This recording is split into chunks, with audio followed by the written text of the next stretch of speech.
The scent of damp earth and slow-moving water hangs heavy over the landscape, a thick emerald silence that seems to swallow the very idea of time.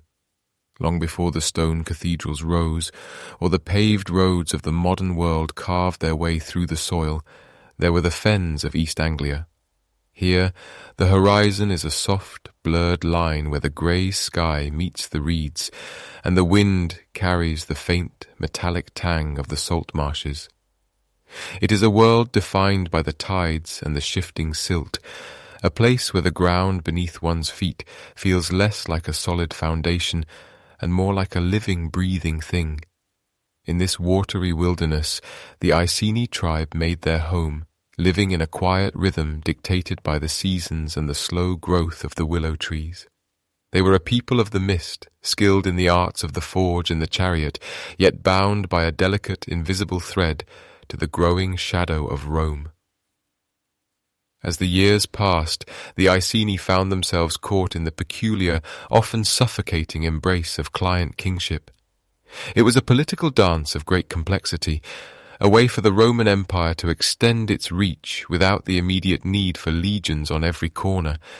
King Prasutagus, the leader of the Iceni, ruled his people with a careful hand, balancing the pride of his ancestors against the overwhelming reality of the Roman eagle. He lived in a state of uneasy peace, a sovereign who was also a subject, holding his crown by the grace of a distant emperor. Beside him stood his wife, a woman whose name would eventually echo through the centuries, though the reality of her life remains shrouded in the very mists that rise from the Norfolk marshes. We know her as Boudica, a name that carries the weight of victory and the fire of rebellion. Yet she remains one of history's most profound enigmas. She is often pictured in our minds as a towering figure with a mane of tawny hair flowing in the wind, standing tall in a scythed chariot as she prepares to level the foundations of Roman Britain. This is the Boudica of the Victorian imagination, a symbol of national defiance and iron-willed strength. But beneath the layers of myth and the romanticized paintings of the 19th century, there is a more human story, one that is far more haunting and perhaps more tragic than the legends suggest. To understand the woman who burned London to the ground, we must first peel back the damp moss of folklore and look closely at the world she actually inhabited, a world where the lines between ally and enemy were as shifting as the tides of the Wash. It is easy to get lost in these old stories as the night grows still and the world outside begins to fade away. If you are settling in for the evening and finding comfort in these echoes of the past, I am so glad you have joined us. Here at the Slumber Archives, we gather every day to share a new history narration, weaving the threads of the past into a tapestry for your rest. If you find these journeys through time help you drift off, you might consider subscribing so you never miss a night with us. A gentle like on the video also helps others find their way to our quiet corner of the internet. But for now, let us return to the cool, damp air of the 1st century and the woman who stood at the center of the storm. The relationship between a client kingdom and the Roman administration was never truly one of equals. It was a slow, grinding process of assimilation that favored the powerful. When Prasutagus finally passed away, he attempted a final, desperate act of diplomacy by naming the Roman emperor as a co-heir to his kingdom alongside his 2 daughters. He hoped this gesture would preserve his family's safety and the independence of the Iceni. However, the gears of empire do not turn on sentiment or respect for the dead. Instead of protection, the death of the king brought a wave of Roman officials who saw the Iceni lands not as a protected territory, but as a ripe fruit ready to be plucked. The transition was brutal and swift, a cold reminder that in the eyes of Rome there were only those who ruled and those who were ruled. The accounts of what followed are some of the most harrowing in the annals of Roman Britain, yet they are often skimmed over in the rush to reach the battlefields. The public humiliation of Boudica and the violence visited upon her daughters were not just personal tragedies. They were calculated political statements intended to break the spirit of a proud people. The Romans sought to erase the lineage of the Iceni leadership to prove that the old ways of tribal loyalty were over, but in doing so, they ignited a fire that they could not easily extinguish. The queen, who had once been a partner in the Roman peace, was transformed into a force of nature, a leader who gathered the scattered grievances of the British tribes and forged them into a single, devastating weapon. And so, the rebellion began not with a grand proclamation, but with a quiet, simmering rage that spread from farmstead to farmstead across the eastern plains, while the Roman governor, Gaius Suetonius Paulinus, was far to the west on the island of Anglesey. The Iceni and their neighbours, the Trinovantes, began to sharpen their blades. They watched as the Roman colony at Camulodunum, the modern-day Colchester, sat in its perceived security. A city built on the site of an old tribal capital, now filled with retired Roman soldiers and the symbols of foreign occupation. The rebels saw the temple of Claudius as a monument to their own subjugation, a stone reminder of the taxes and the laws that had squeezed the life from their villages. Meanwhile, the landscape itself seemed to hold its breath. The forests of oak and ash were no longer just a source of timber, but a vast green cloak for an army that was growing larger by the day. This was not merely a military campaign, it was a migration of the dispossessed. Men, women, and children followed the Queen's chariot, carrying their lives with them as they marched toward the Roman centres of power. The air, once filled with the song of the skylark, now carried the low, rhythmic beat of the war horn. It was a movement born of desperation and a profound sense of loss, a collective realization that if they were to be destroyed, they would take the world of their oppressors down with them. As we prepare to follow her path toward the burning of London, we must move beyond the simple archetypes of hero and villain. The history we have been handed was written by the Romans themselves, by men like Tacitus and Cassius Dio, who viewed Boudica through a lens of both horror and a strange, grudging fascination. To them, she was a terrifying subversion of the natural order, a woman who led armies and challenged the might of the Caesars. To the Victorians, she was a proto-imperial icon, a warrior queen whose spirit lived on in their own expanding empire. But the true Boudica, the woman who felt the cold wind of the fens on her face and the weight of her people's survival on her shoulders, remains just out of reach, a shadow moving through the reeds. The history of her campaign is often told as a series of swift, violent strokes, but it was also a story of logistics, of tribal politics, and of the slow, agonizing realization by the Romans that they had fundamentally misunderstood the people they sought to govern. The burning of the cities was not a mindless act of destruction, but a systematic dismantling of the Roman way of life. Every pillar toppled and every grain store torched was a message sent back to the heart of the empire. As the sun dips lower and the shadows stretch long across the fields of East Anglia, we can almost hear the distant rumble of the chariots, a sound like thunder rolling in from the coast, signalling a storm that would change the face of Britain forever.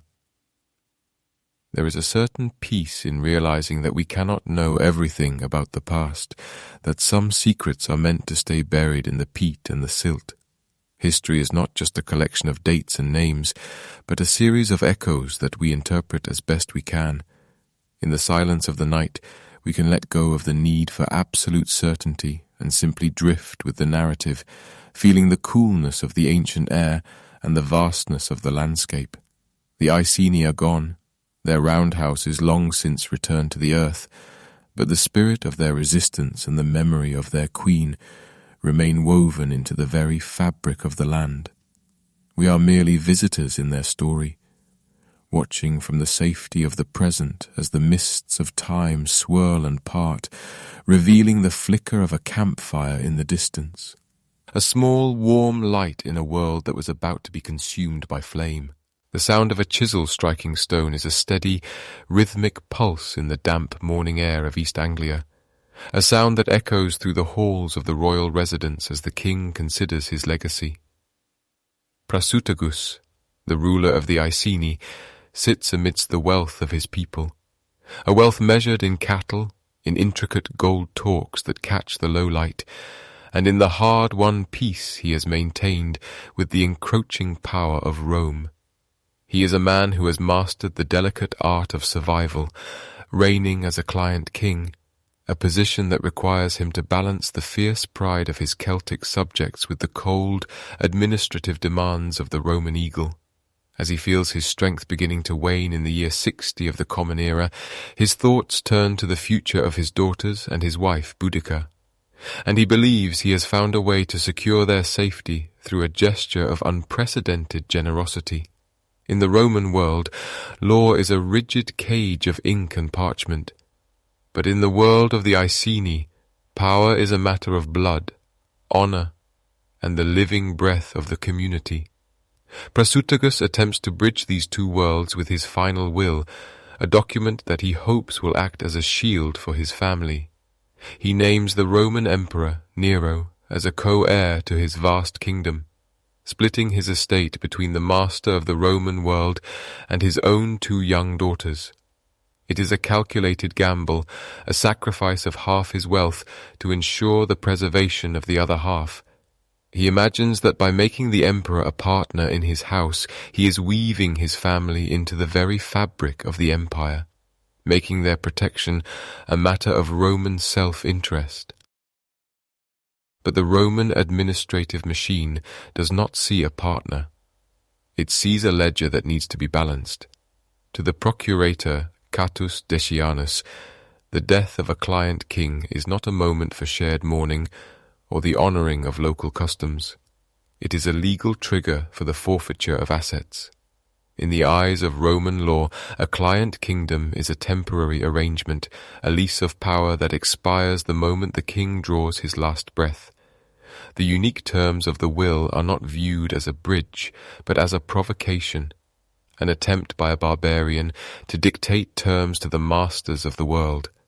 As the news of Prasutagus's passing spreads through the marshes and the forests, the shadow of the eagle stretches longer and darker over the Iceni lands. The clash that follows is not merely one of greed, though greed is the primary engine of the tragedy. It is a profound collision of cultures that cannot or will not understand one another. The Iceni nobility live by a system of gift-giving and mutual obligation, where a leader's status is defined by their generosity and their ability to protect their kin.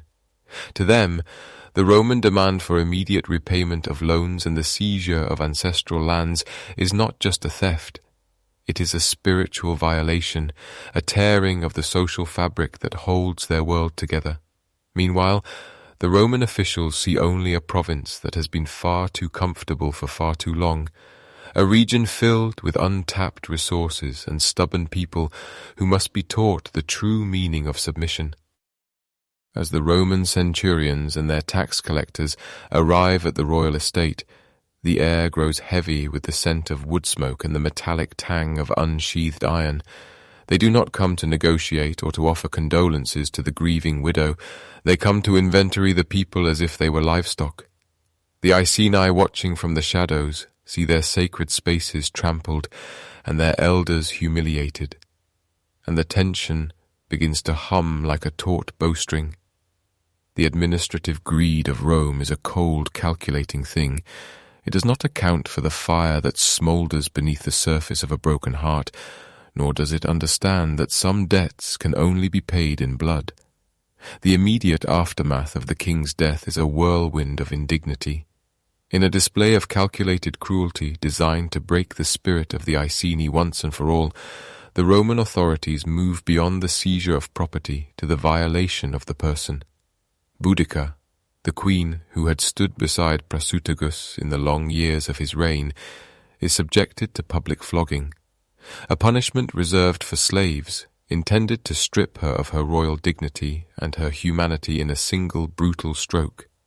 Her daughters, the heirs to the Iceni throne, are subjected to even more horrific violence, an act of systematic terror meant to ensure that the line of Prasutagus would never again dare to dream of independence.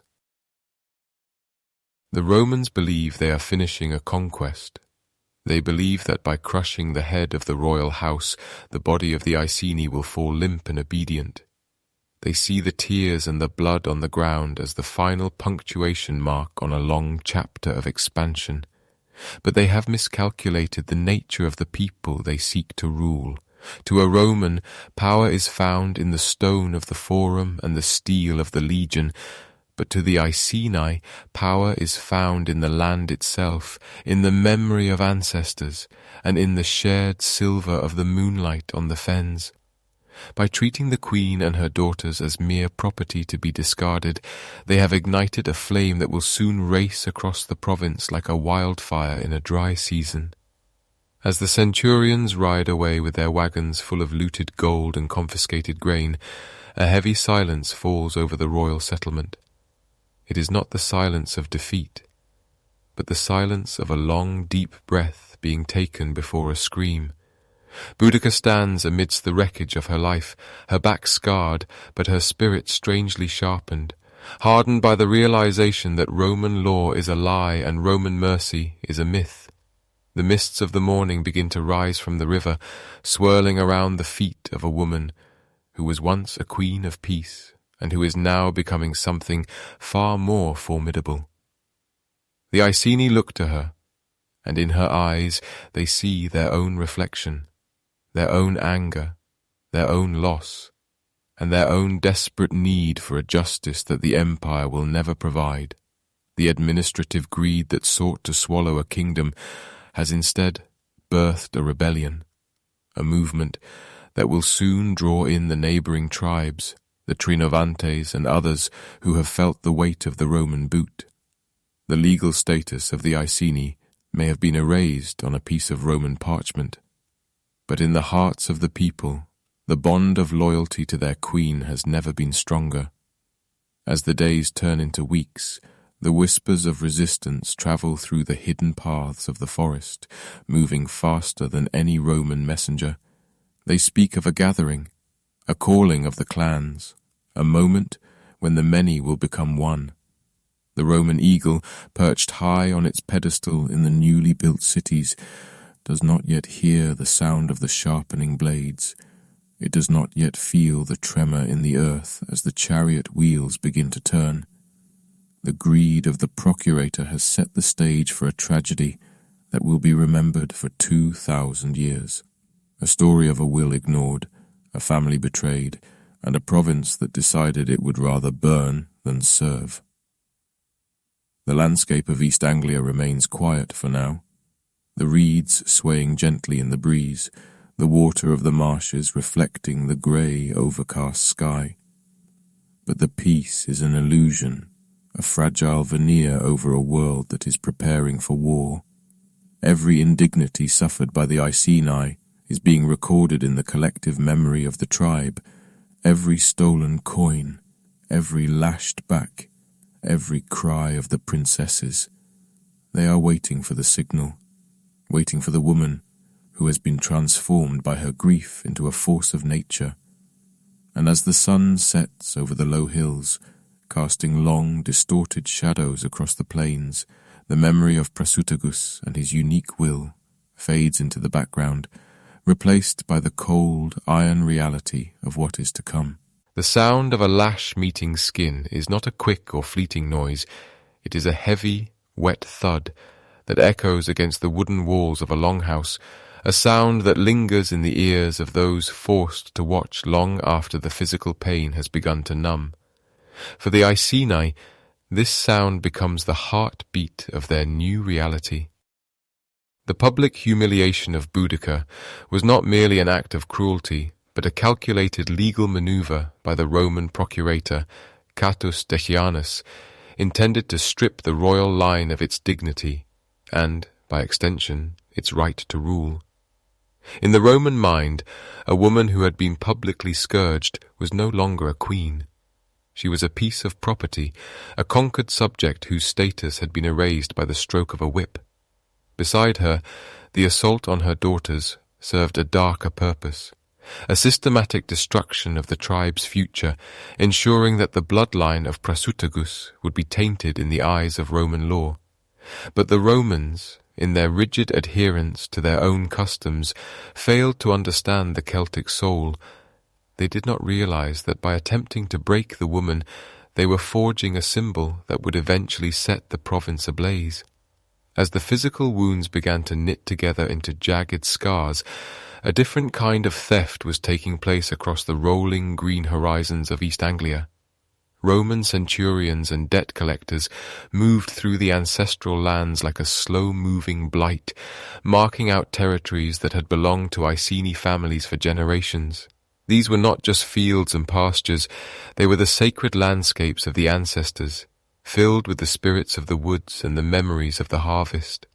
To the Romans, the land was a commodity, a set of coordinates to be taxed and redistributed to retired veterans. To the Iceni, the confiscation of their land was the severance of their very identity.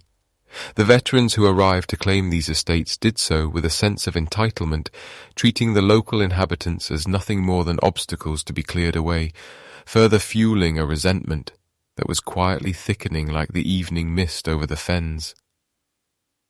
In the deep shadows of the forest, far from the prying eyes of the Roman garrisons, the word began to spread. It was a silent summons, carried by runners through the marshes and along the ancient trackways. A tribal council was called, not in the open squares of a Romanized town, but in the ancient, hidden places where the old gods still whispered.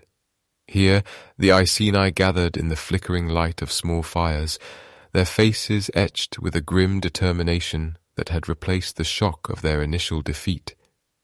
Boudica stood before them, not as the grieving widow of a client king, but as a living embodiment of their collective suffering.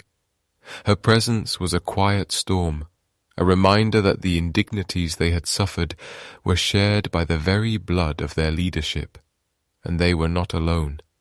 The Trinovantes, their neighbours to the south who had watched their own capital of Camulodunum be transformed into a Roman colony, sent their own leaders to join the circle.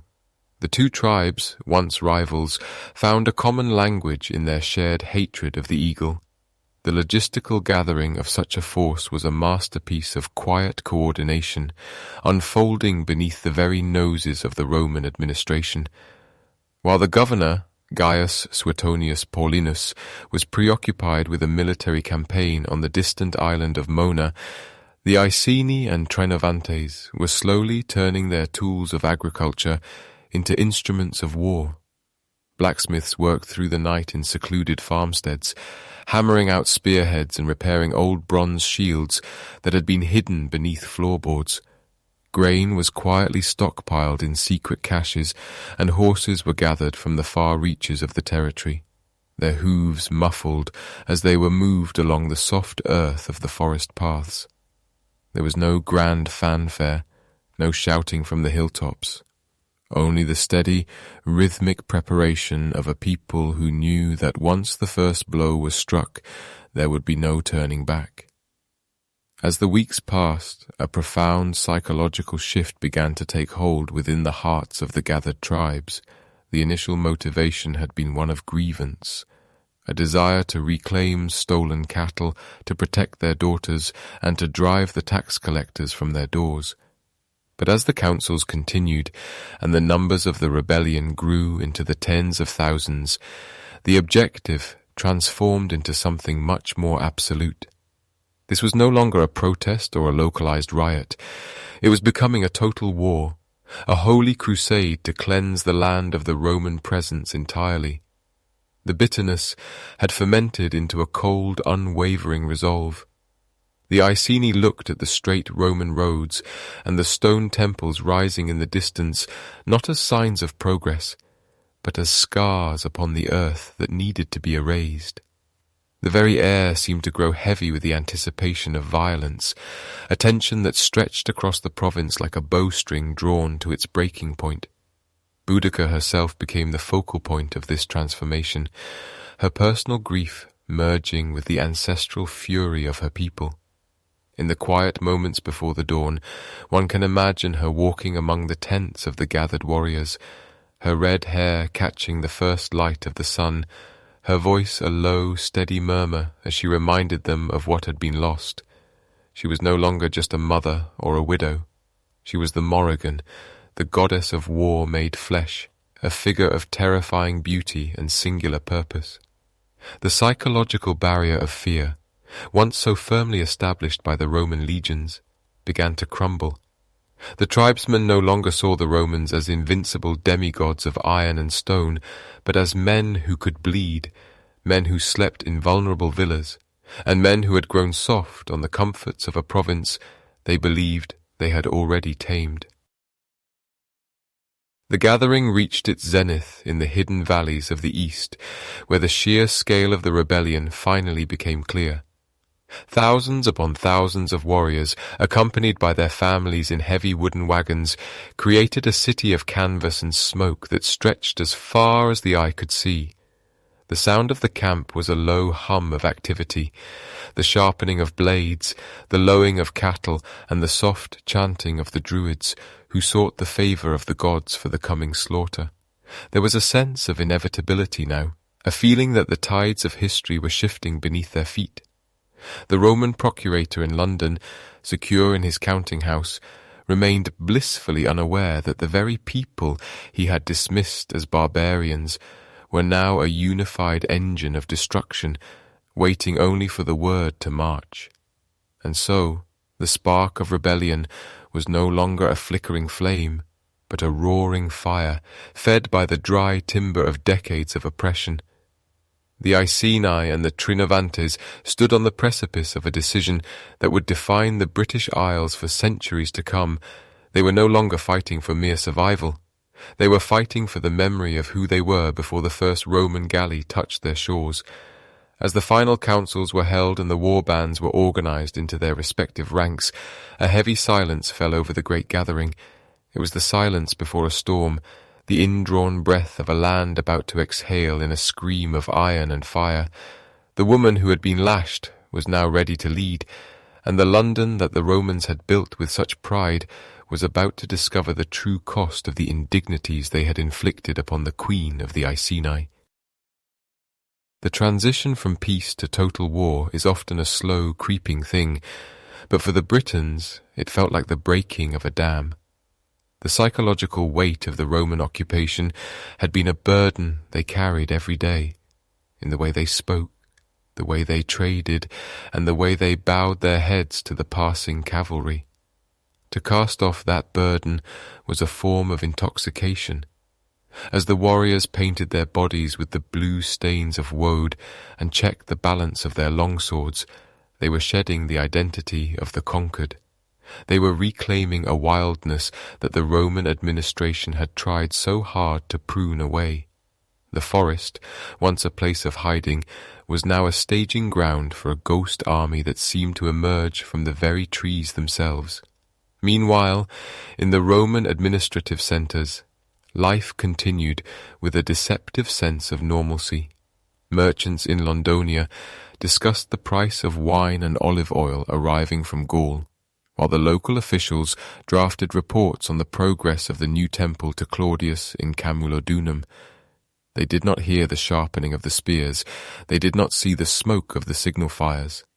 They were blinded by their own conviction that the province was settled, that the British problem had been solved by the death of Prasutagus and the subsequent seizure of his wealth. This arrogance would be their undoing, for while they measured their success in gold and masonry, the Iceni were measuring theirs in the depth of their resolve and the sharpness of their hate. The stage was set, the players were in position, and the first embers of the great burning were already beginning to glow in the dark heart of the Iceni woods. Camulodunum, known to us now as Colchester, was not merely a town in the eyes of the Romans. It was a statement of permanence, a monument to the inevitability of their rule. To the native tribes, however, it was a festering wound on the landscape of their ancestors. Before the legions arrived, this had been the capital of the Trinovantes, a sacred and political heartland, yet the Romans had transformed it into a colonia, a retirement settlement for veteran soldiers. These were men who had spent 25 years marching under the eagle, men who were now rewarded with stolen land and the right to live as lords over the people they had once conquered. As we imagine the city in those final, quiet days of the year 61, we see a place of misplaced confidence. The veterans lived in houses built of timber and clay, yet decorated with the sophisticated comforts of the Mediterranean. They walked on mosaic floors that depicted the gods of a distant home, and they bathed in heated waters while the British winter pressed against the walls. But there was a fatal flaw in their design, a detail that seems almost impossible to believe in hindsight. Camulodunum had no walls. The Romans were so convinced of their own psychological dominance, so certain that the British tribes were broken and subservient, that they saw no need for fortifications. They had dismantled the old Iron Age earthworks, replacing them with open streets and garden villas. They believed the mere shadow of Rome was enough to protect them, a belief that turned the city into a sprawling, defenseless target. At the very centre of this arrogance stood the Temple of Claudius. It was a massive, looming structure of white stone, a classical anomaly in the green, rolling hills of Britain. To the Romans, it was a place of worship for the deified emperor who had begun the conquest. To the Britons, it was a citadel of eternal slavery. Its construction had been funded by heavy taxes wrung from the local tribes, forcing them to pay for the very monument that celebrated their own subjugation. The temple was a physical manifestation of everything the Iceni and the Trinovantes hated, a heavy, unmoving weight of Roman law and religion that sat atop their stolen soil. When the news finally reached the colony that the Iceni had risen, that a queen was leading a sea of warriors south, the atmosphere in the streets must have shifted from complacency to a cold, creeping dread. The veterans, long retired and perhaps softened by years of peace, reached for swords that had grown rusty in their scabbards. They looked to the horizon, expecting to see the glint of a relief force, but the main Roman army was hundreds of miles away, campaigning in the far reaches of Wales. The settlers sent a desperate plea for help to the procurator Catus Decianus in London, but he sent only 200 poorly armed men. It was a drop of water against a wildfire. The onslaught, when it arrived, was not a battle in any traditional sense. It was a reckoning.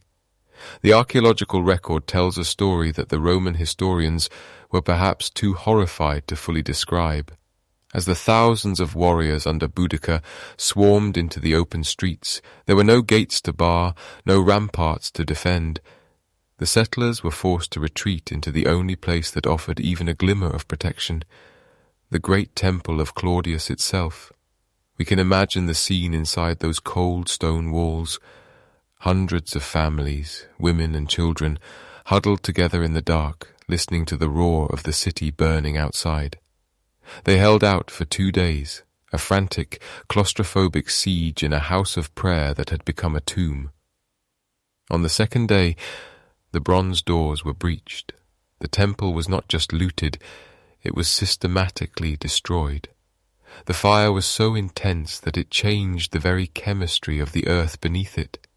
Even today, if you were to dig down into the soil of modern Colchester, you would eventually strike a distinct, haunting layer of debris. This is what archaeologists call the Boudican destruction layer. It is a thick, dark band of scorched earth filled with the carbonized remains of grain, the shattered fragments of Samian pottery, and the melted glass of Roman windows. It sits there, a foot deep in some places, as a silent witness to the temperature of the rage that levelled the city. The fire was so hot, reaching temperatures of over 1,000 degrees Celsius, that it baked the clay walls of the houses into hard red bricks, preserving the shapes of the timbers that have long since rotted away. In this layer of ash, we find the small, intimate tragedies of the fall, a hoard of coins hidden under a floorboard by someone who never returned to claim them, a set of silver jewellery tucked away in a corner, the charred remains of a meal left on a table. These are the quiet echoes of a morning that began with the mundane routines of life and ended in an inferno that could be seen for miles across the Essex plains. As the flames consumed the colony, the symbolic victory was absolute. The Romans had come to Britain to build a new world, but in the ruins of Camulodunum, that world was reduced to charcoal and dust. The veterans, who had spent their lives expanding the borders of the empire, found their journey ending in the very soil they had claimed as their reward. The British problem was no longer a matter of administrative concern or tax collection. It was a struggle for survival. And as the Iceni looked upon the smouldering remains of the temple, their eyes turned south, toward the burgeoning commercial hub of the province, toward a city that sat on the banks of the Thames, unsuspecting and equally vulnerable. The fall of the colony was the first great crack in the facade of Roman invincibility. It proved that the legions could be bypassed, that the governors could be outmaneuvered, and that the barbarians were capable of a terrifying, coordinated vengeance. The momentum of the rebellion was now a physical force, a tidal wave of chariots and iron that gathered strength with every mile it travelled. The path to London was open, and as the smoke from Colchester drifted high into the grey British sky, it served as a signal to all who saw it, a signal that the Queen of the Iceni had arrived, and that the debt of the past was being paid in fire. Meanwhile, the news of the massacre began to ripple outward, travelling along the very roads the Romans had built to facilitate their control. The panic was infectious. In the small farmsteads and trading posts along the way, people had to choose between flight and a futile defence. But for Boudica, there was no hesitation. Her army did not move with the rigid, measured pace of a Roman column. They moved with the fluid, relentless energy of a people reclaimed. They were no longer just a tribe. They were a collective memory of every insult, every lash of the whip, and every stolen acre, forged into a single sharp edge. And so, the shadow of the Iceni began to stretch toward the south, lengthening as the sun dipped lower, pointing the way toward the next target in their path of flame.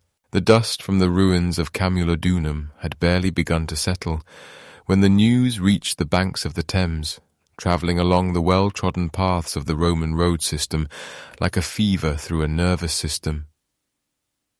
To understand the gravity of what was unfolding, one must look not at a map of battlefields, but at a map of commerce. The Roman roads, those straight, relentless veins of gravel and stone, were designed to facilitate the movement of legions, but they served the merchant just as well as the soldier. The great road, stretching from the northeast, became a conduit for terror as survivors and messengers fled south, their shadows long and frantic against the pale chalk of the landscape. They were heading toward Londinium, a place that, in the year 61, was not yet the grand capital of a province, but something perhaps more vital, a beating heart of trade, a settlement born of river mist and ambition.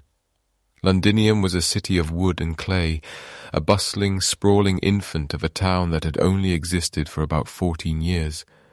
Unlike the veteran colony of Camulodunum, it possessed no grand stone walls, no ancient fortifications, and very little in the way of a permanent military presence. It was a place of warehouses and wharves, where the air smelled of salt water, imported wine, and the pungent aroma of garum. Merchants from across the empire, Gallic traders, Mediterranean bankers, and local artisans had gathered here because of a single, geographical masterstroke, the bridge. The Romans had recognized that this specific point on the Thames was the furthest inland that sea-going vessels could reach, while also being the narrowest point where a bridge could realistically be constructed. This crossing was the strategic pivot of the entire province, the needle that threaded the north to the south, and as Boudica's host began its descent, the people of Londinium realized they were trapped in the path of a storm they were never meant to weather. The atmosphere in the city shifted from the hum of industry to the sharp, cold clarity of panic. Imagine the sound of 1,000 conversations suddenly hushed, replaced by the rhythmic thud of crates being loaded onto ships and the frantic splashing of oars.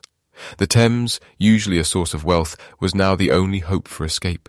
Wealthy traders scrambled to secure passage on any vessel heading toward the coast, while the poor watched the northern horizon, where the sky seemed to grow heavier with each passing hour.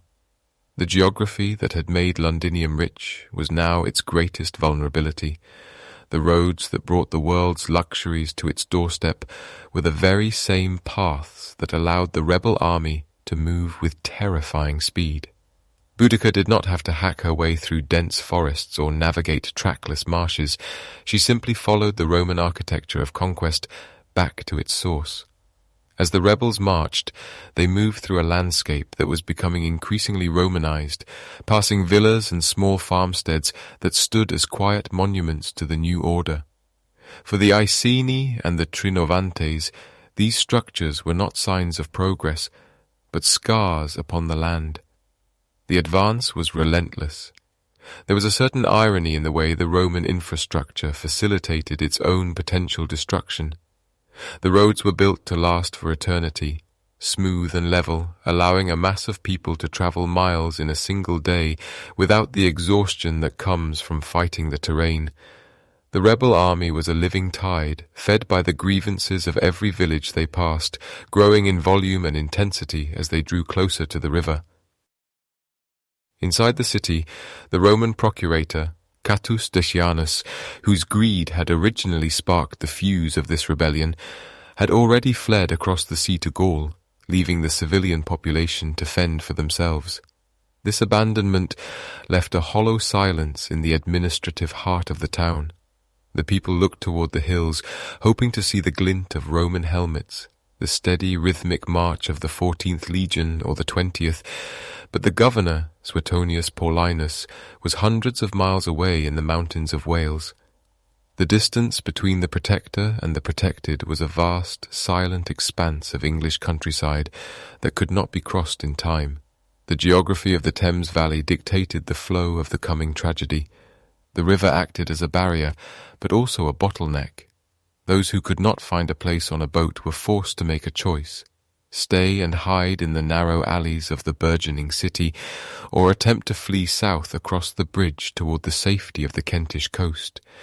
But the bridge was a narrow passage, and as thousands of refugees converged upon it, the infrastructure of the city began to fail under the weight of its own fear. The streets of Londinium, usually vibrant, with the sounds of a dozen different languages trading in silk and spice, were now filled with the sound of weeping and the desperate packing of belongings that would soon be abandoned to the flames. There is a specific kind of silence that precedes a disaster, a heavy, expectant stillness where the normal rhythms of life have ceased, but the end has not yet arrived. In Londinium, this silence was broken only by the lapping of the tide against the wooden pilings of the docks. The merchants looked at their ledgers one last time, perhaps marveling at how quickly the numbers on a page lose their meaning when the world begins to burn. The city was a trade hub, a civilian sanctuary, a place of contracts and coins, and it was utterly unprepared for a queen who dealt only in fire and blood. The rebel advance was not merely a military maneuver, it was a reclaiming of the earth. As they bypassed the smaller settlements, focusing their collective gaze on the wealth of the Thames, the Iceni were moving through a landscape they had known for generations, but which had been rebranded by their occupiers. Every mile of road they reclaimed felt like a victory before the battle had even begun.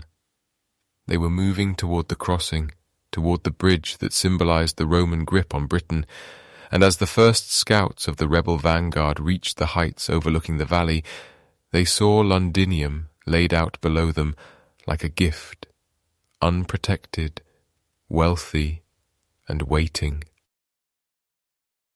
The Roman road system, so often praised for its engineering brilliance, had become a double-edged sword.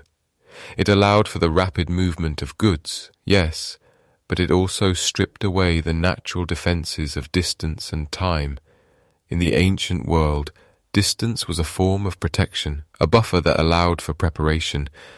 But by paving the wilderness, the Romans had brought their enemies directly to their door. The march on Londinium was a testament to this new reality. The rebels did not need to be master tacticians to find their way. They simply followed the stone path that led to the heart of the province's economy. As the sun began to cast long, distorted shadows across the wooden roofs of the city, the first plumes of smoke from the outskirts began to rise.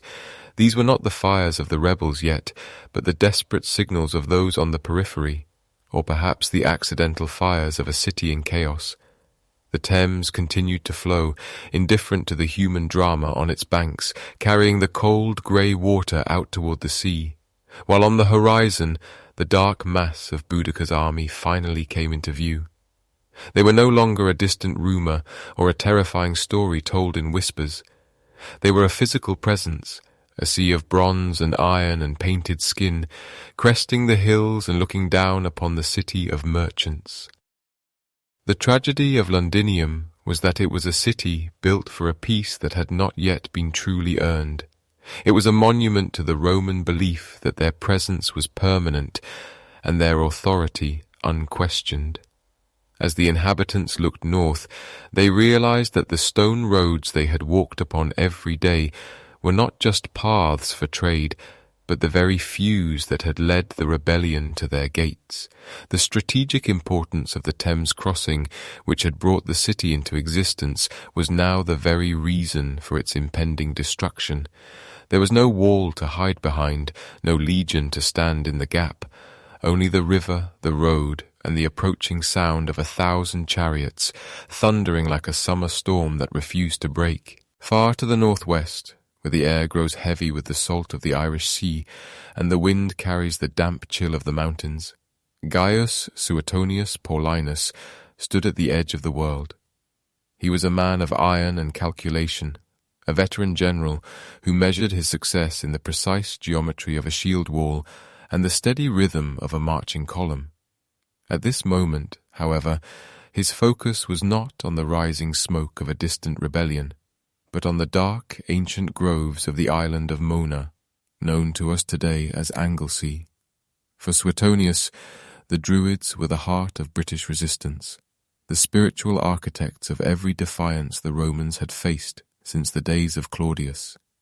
He watched as his men crossed the Menai Strait, their flat-bottomed boats bobbing in the treacherous currents, while the shore ahead teemed with a terrifying spectacle. There were women in black funereal robes, their hair wild and streaming, brandishing torches like furies from a nightmare, and druids lifting their hands to the heavens, shrieking curses that seemed to curdle the very air. But Suetonius was not a man to be swayed by the supernatural. He ordered his soldiers forward, and the Roman war machine did what it did best, extinguishing the sacred fires and levelling the groves that had stood for centuries. It was in this moment of bloody triumph, amidst the smell of charred oak and the silence of a broken priesthood, that the messenger arrived. The news from the east was catastrophic. The Iceni had risen. Camulodunum was a cinder. The 9th Legion had been intercepted and butchered. The province was sliding into the sea, and the governor was hundreds of miles away, separated from his capital by a landscape that had suddenly turned into a labyrinth of enemies. The journey that followed was a masterpiece of Roman endurance, a forced march that pushed the human body to the absolute limits of its design. Suetonius took with him the 14th Legion, a unit that would later be honoured with the title of the Conquerors of Britain, alongside the veterans of the 20th. They moved like a silver serpent across the spine of the island, their hobnailed boots striking the Roman roads with a relentless, rhythmic thud that echoed through the dense forests. Imagine the physical toll of such a journey. The weight of the heavy woolen cloaks, the constant chafing of the leather straps, and the mental strain of knowing that every mile they covered was a mile closer to a disaster of unknown proportions. The governor rode ahead of his main force with a small escort of cavalry, his mind likely churning with the variables of a war he had not anticipated. He was a man accustomed to being the hunter, yet now he was racing against time, trying to outrun the shadow of a queen who had already proven she could dismantle the pride of Rome. As Suetonius galloped toward Londinium, the landscape began to change. The peaceful villas and small farmsteads that had begun to dot the countryside were now empty or smouldering. The refugees he passed on the road were not the confident citizens of a global empire, but terrified shadows, carrying what little they could salvage in their arms. The psychological weight on the Roman leadership must have been immense. In the Roman mind, order was the supreme virtue, and the sight of Britain descending into a chaotic, bloody fever dream was a personal affront to the governor's dignity and his duty. He reached the gates of Londinium ahead of his legions, perhaps hoping to find a city that could be held, a fortress that could serve as a pivot point for a counterattack. But when he stood upon the banks of the Thames and looked at the sprawling, undefended settlement, the cold reality of his situation settled over him like a shroud. Londinium was a merchant's dream, but a general's nightmare. It had no walls, it had no natural defences. It was a collection of wooden warehouses and clay-walled homes, vulnerable and soft. Suetonius looked at the faces of the people who pleaded with him for protection, the traders from Gaul, the retired soldiers, the families who had moved across the sea for a better life, and he had to make a decision that would haunt the annals of Roman history. He realized that to stay and defend Londinium was to commit his entire army to a siege they could not win. If he lost his legions here, the entire province would be lost forever. The decision was tactical, cold, and utterly devastating. He would abandon the city. He gave the order for those who could travel to join his column, but for the elderly, the sick, and those who could not keep pace with a retreating army, there was no hope. The Roman historian Tacitus records the scene with a chilling detachment, noting that the tears and lamentations of the inhabitants did nothing to move the governor from his purpose. Suetonius was choosing the long-term survival of Roman Britain over the lives of thousands of its inhabitants.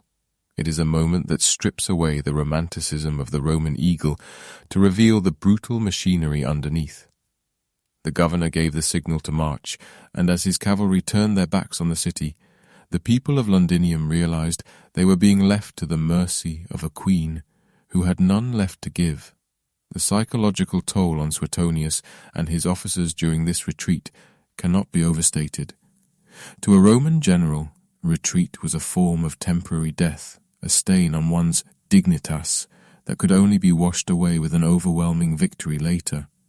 As they rode away, the dust from their horses' hooves settling on the quiet streets of the doomed city, they must have felt the crushing weight of their own limitations. They were the masters of the known world, yet they were fleeing from a coalition of tribes they had dismissed as barbarians. The road ahead was uncertain, and the road behind was already beginning to glow with the first flickers of the fires that Boudica's scouts were lighting on the horizon. The silence that fell over Londinium after the governor's departure was perhaps the most terrifying part of the ordeal. The bustle of the markets had ceased. The docks were still. The only sound was the lap of the Thames against the wooden pilings and the distant, rhythmic drumming of the Iceni advance. The city sat like a sacrificial offering on the altar of military necessity. Suetonius had sacrificed his capital to save his army, a gamble of such magnitude that it would either immortalize him as the saviour of the province or mark him as the man who let Britain burn. As the Roman column moved further away, the soldiers kept their eyes fixed on the path ahead, forbidden from looking back at the smoke beginning to rise from the place they had sworn to protect. The discipline of the legion was its strength, But in that moment, it was also a heavy burden, a mask of stoicism worn over a growing sense of dread. They were marching toward a final confrontation, a battle that would decide the fate of an island, leaving the heart of their commerce and the symbol of their civilization to be consumed by the very people they had sought to tame. The roads, those straight and narrow lines of Roman order, were now the only things keeping the governor's small force from being swallowed by the vast, undulating green of the British wilderness, and somewhere behind them, moving with the slow, inevitable grace of a rising tide, came Boudica. Beneath the modern paving stones of London, deep under the glass towers, and the constant hum of the underground trains, there sits a silent crimson witness to the year 61. If you were to dig down through the layers of the centuries, past the Victorian foundations and the medieval silt, you would eventually strike a vein of earth that looks quite different from the rest. It is a thin, sharp line of oxidized clay and charred timber, a streak of burnt orange and deep charcoal that archaeologists call the Boudican destruction layer. It is not merely a smudge of soot, but a chemical signature of a city that was turned into an oven, a physical record of a heat so intense that it altered the very molecular structure of the ground itself. Many popular retellings of this story paint a picture of a chaotic, disorganized mob, a sea of shouting warriors drifting through the streets of Londinium, setting fires at random in a fit of directionless rage. But the physical evidence tells a far more chilling and calculated story. This was not a riot, it was a tactical erasure. When we look at the chemical composition of that layer, we find that the fires did not start in one corner and slowly drift with the wind. Instead, they seem to have been ignited almost simultaneously across the settlement. The Iceni and their allies did not just burn the buildings, they systematically dismantled the Roman presence. The temperature of these fires is perhaps the most startling revelation found in the soil. To melt the thick, green-tinted Roman glass of a perfume bottle or a wine cup, a fire must reach temperatures exceeding 1,000 degrees Celsius. In the ruins of Londinium, archaeologists have found glass that did not just crack or blacken, it flowed.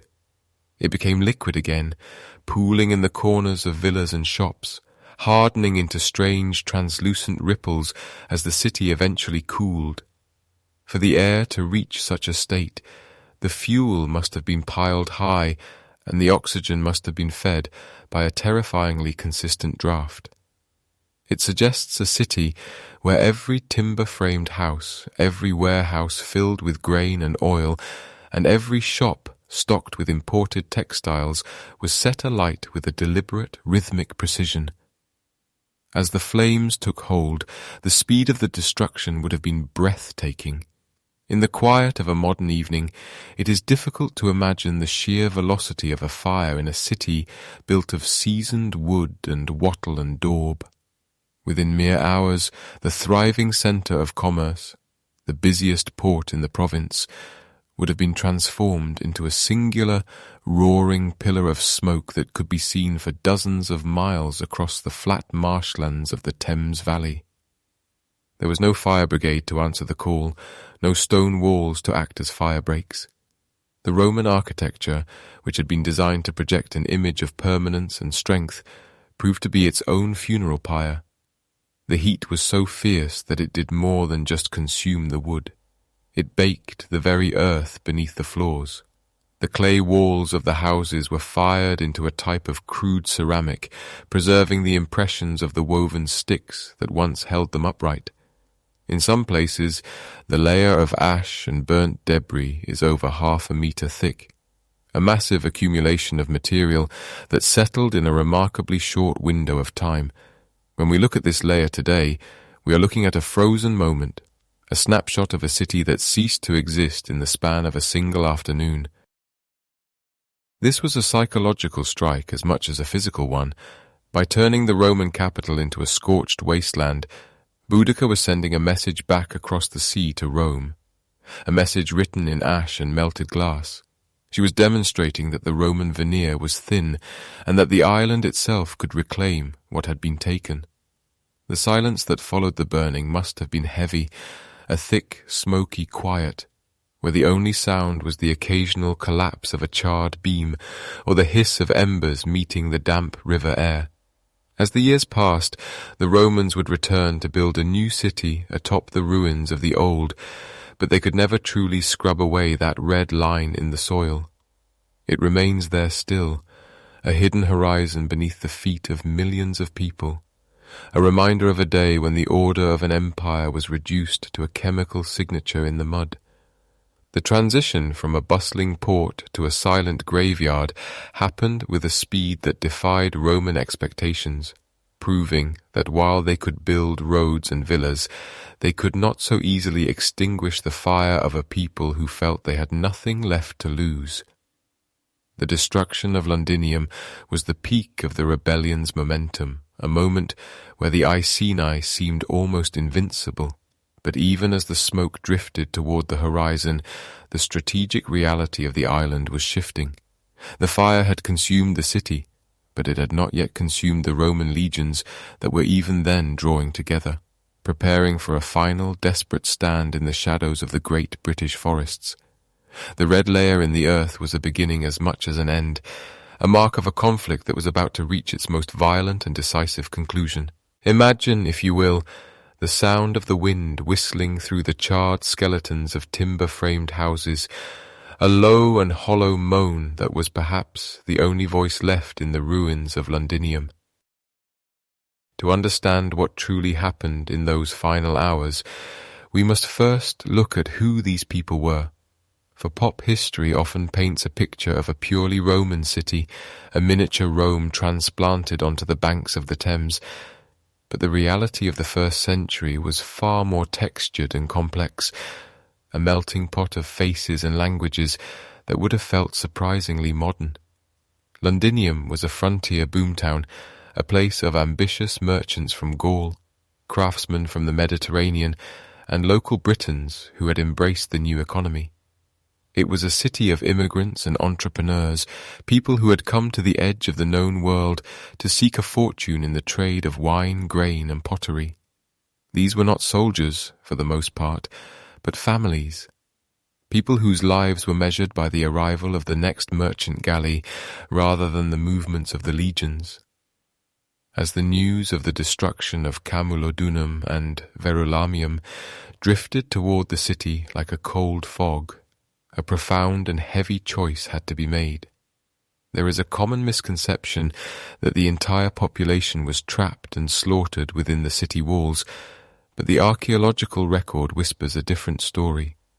When we look beneath the modern streets of London, searching through that thick, distinct layer of red ash, we find something quite remarkable by its absence. There are very few human remains. Unlike the scenes of mass graves we might expect from such a catastrophic event, the earth is curiously silent. This suggests that the Roman governor, Suetonius Paulinus, made a calculated and agonizing decision. Realizing he did not have the manpower to defend the sprawling, unfortified settlement, he gave the order to evacuate. We can see, in our mind's eye, the chaotic exodus from the city gates. The roads leading south and east would have been choked with carts piled high with whatever belongings could be carried. A silver bowl, a handful of coins, a child's favorite wooden toy. Most of the population followed the retreating heels of the Roman cavalry, seeking the relative safety of the countryside or the fortified coastal ports. They left behind the grand dreams of their new city, watching over their shoulders as the first plumes of smoke began to rise against the grey British sky. And yet, there were those who stayed. History is often written by the survivors, but the archaeology of the red layer tells us of the few who could not or would not leave their hearths. Perhaps they were the elderly who found the journey too daunting. Perhaps they were the stubborn who believed their status or their gods would protect them. Or perhaps they were those with nowhere else to go. For these souls, the arrival of the Iceni was not a distant political event, but a terrifying and immediate reality. The Roman historian Tacitus, writing with the characteristic flair of his era, describes a scene of unmitigated brutality, where no mercy was shown to age or gender. While we must always view the accounts of Roman historians with a degree of skepticism, knowing they often exaggerated the cruelty of their enemies to justify their own later violence, the physical evidence of the fire's intensity confirms a total, soul-crushing destruction. The heat of the fire was so great that it melted glass and scorched the very soil several inches deep, turning the vibrant marketplace into a wasteland of white ash and blackened clay. For those caught in the path of the Iceni's fury, the end was swift and absolute. There is a weight to this realization, a quiet, heavy sadness that hangs over the history of the city. To lose one's home is a tragedy, but to see an entire trade centre, the very heart of a province's economy, simply erased from the map is a psychological blow that is difficult to fathom. London was not just a collection of buildings, it was a symbol of the Roman promise of stability and prosperity. When the flames took hold, that promise vanished into the atmosphere as soot. The psychological impact on the Roman world was profound. For the first time, the invincibility of the empire felt like a fragile illusion. The merchants who escaped found themselves destitute, their warehouses of grain and their cellars of fine Samian pottery reduced to nothing. The loss of the trade centre sent ripples across the empire, a sudden silence in the ledger books of Rome. As the fires eventually died down to a smoulder, the silence that followed must have been absolute. The bustling sounds of the docks, the shouting of the vendors, and the rhythmic clatter of looms were gone, replaced by the settling of debris and the distant caw of crows. This was the true cost of the rebellion. Not just the lives lost, but the total fragmentation of a society that was only just beginning to find its feet. The people of Londinium were caught in the grinding gears of two clashing worlds, and in the friction between the Iceni's quest for vengeance and Rome's hunger for order. They were the ones who paid the ultimate price.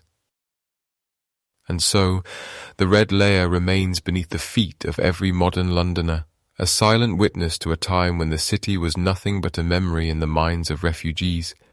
It serves as a reminder that history is not just made of grand battles and famous queens, but of the quiet, everyday lives of people who simply wanted to build something for themselves in a changing world. The smoke drifted away, the Iceni moved on to their next target, and the land lay waiting for the next chapter of a story that was far from over. The legions were still out there, marching through the damp forests, and the reckoning was coming. But for a brief, flickering moment in time, the Queen of the Iceni had turned the greatest symbol of Roman power in Britain into a ghost town of ash and silence.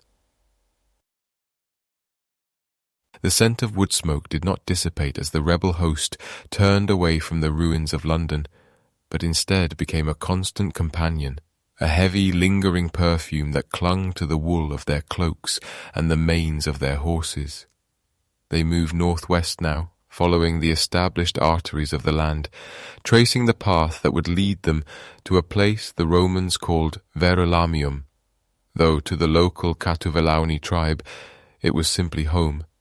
It is a common misconception in the popular retelling of this story that Boudica was merely striking at the heart of an invading foreign power, but the reality was far more intimate and far more devastating. Verulamium, known to us today as St. Albans, was not a Roman colony in the same sense as Colchester. It was a British town, populated by British people, yet in the eyes of the Iceni and their allies, it had committed the ultimate sin of assimilation. As the massive host trudged through the lush, rolling countryside of what we now call Hertfordshire, the atmosphere was likely one of grim, focused determination. This was no longer just a revolt. It had become a systematic purging of the landscape. The people of Verulamium had embraced the Roman way of life with a fervour that the Iceni found incomprehensible. They had built their houses with stone foundations, decorated their floors with intricate mosaics, and adopted the toga and the bathhouse as symbols of their new identity. To Boudica, these were not just architectural choices, they were the physical manifestations of a betrayal. The distinction between tribal loyalty and Roman citizenship had blurred for the Catuvelauni, and as the rebels approached, that blurriness was replaced by the sharp, cold clarity of the sword. They were not just fighting a distant emperor in Rome, they were fighting their own neighbours, who had decided that the future lay in the hands of the occupiers. The logistics of moving such a vast number of people across the British interior is something that pop history often brushes aside in favour of the drama of battle. We must imagine tens of thousands of warriors, accompanied by their families, their wagons, and their livestock, crawling across the earth like a slow-moving tide. Feeding such a host was a monumental challenge that grew more difficult with every passing day.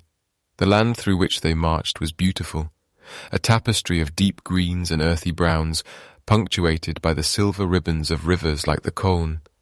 But this beauty provided little sustenance for a starving army. Every granary they encountered was emptied. Every field of ripening grain was harvested prematurely or trampled underfoot. The rebel path was a scorched earth in two directions. They burned what they left behind to ensure no Roman legion could follow and find supplies, and they consumed everything in front of them just to maintain the strength to reach the next horizon. There is a certain quiet rhythm to a march of this scale, a steady thrum of thousands of footsteps on the packed earth, the creaking of wooden axles, and the occasional lowing of oxen. It is a meditative sound, one that belies the violence that waited at the end of the road. As they neared Verulamium, the scouts would have brought back word of a town that was largely undefended. Like London, Verulamium had no walls. The Roman administration had been so confident in the stability of the province that they hadn't felt the need to fortify their civilian centres. This misplaced confidence was about to be met with a fire that would leave a layer of red ash in the archaeological record for nearly 2,000 years. When the rebels arrived, they did not find a Roman legion waiting for them. Instead, they found a community that was caught between two worlds. Many of the wealthier inhabitants, those who had the most to lose, had already fled, packing what they could into carts and disappearing into the woods. But many remained, perhaps hoping that their shared heritage as Britons would protect them, or perhaps simply having nowhere else to go. The systematic nature of the destruction that followed suggests that this was not a random act of cruelty, but a deliberate statement.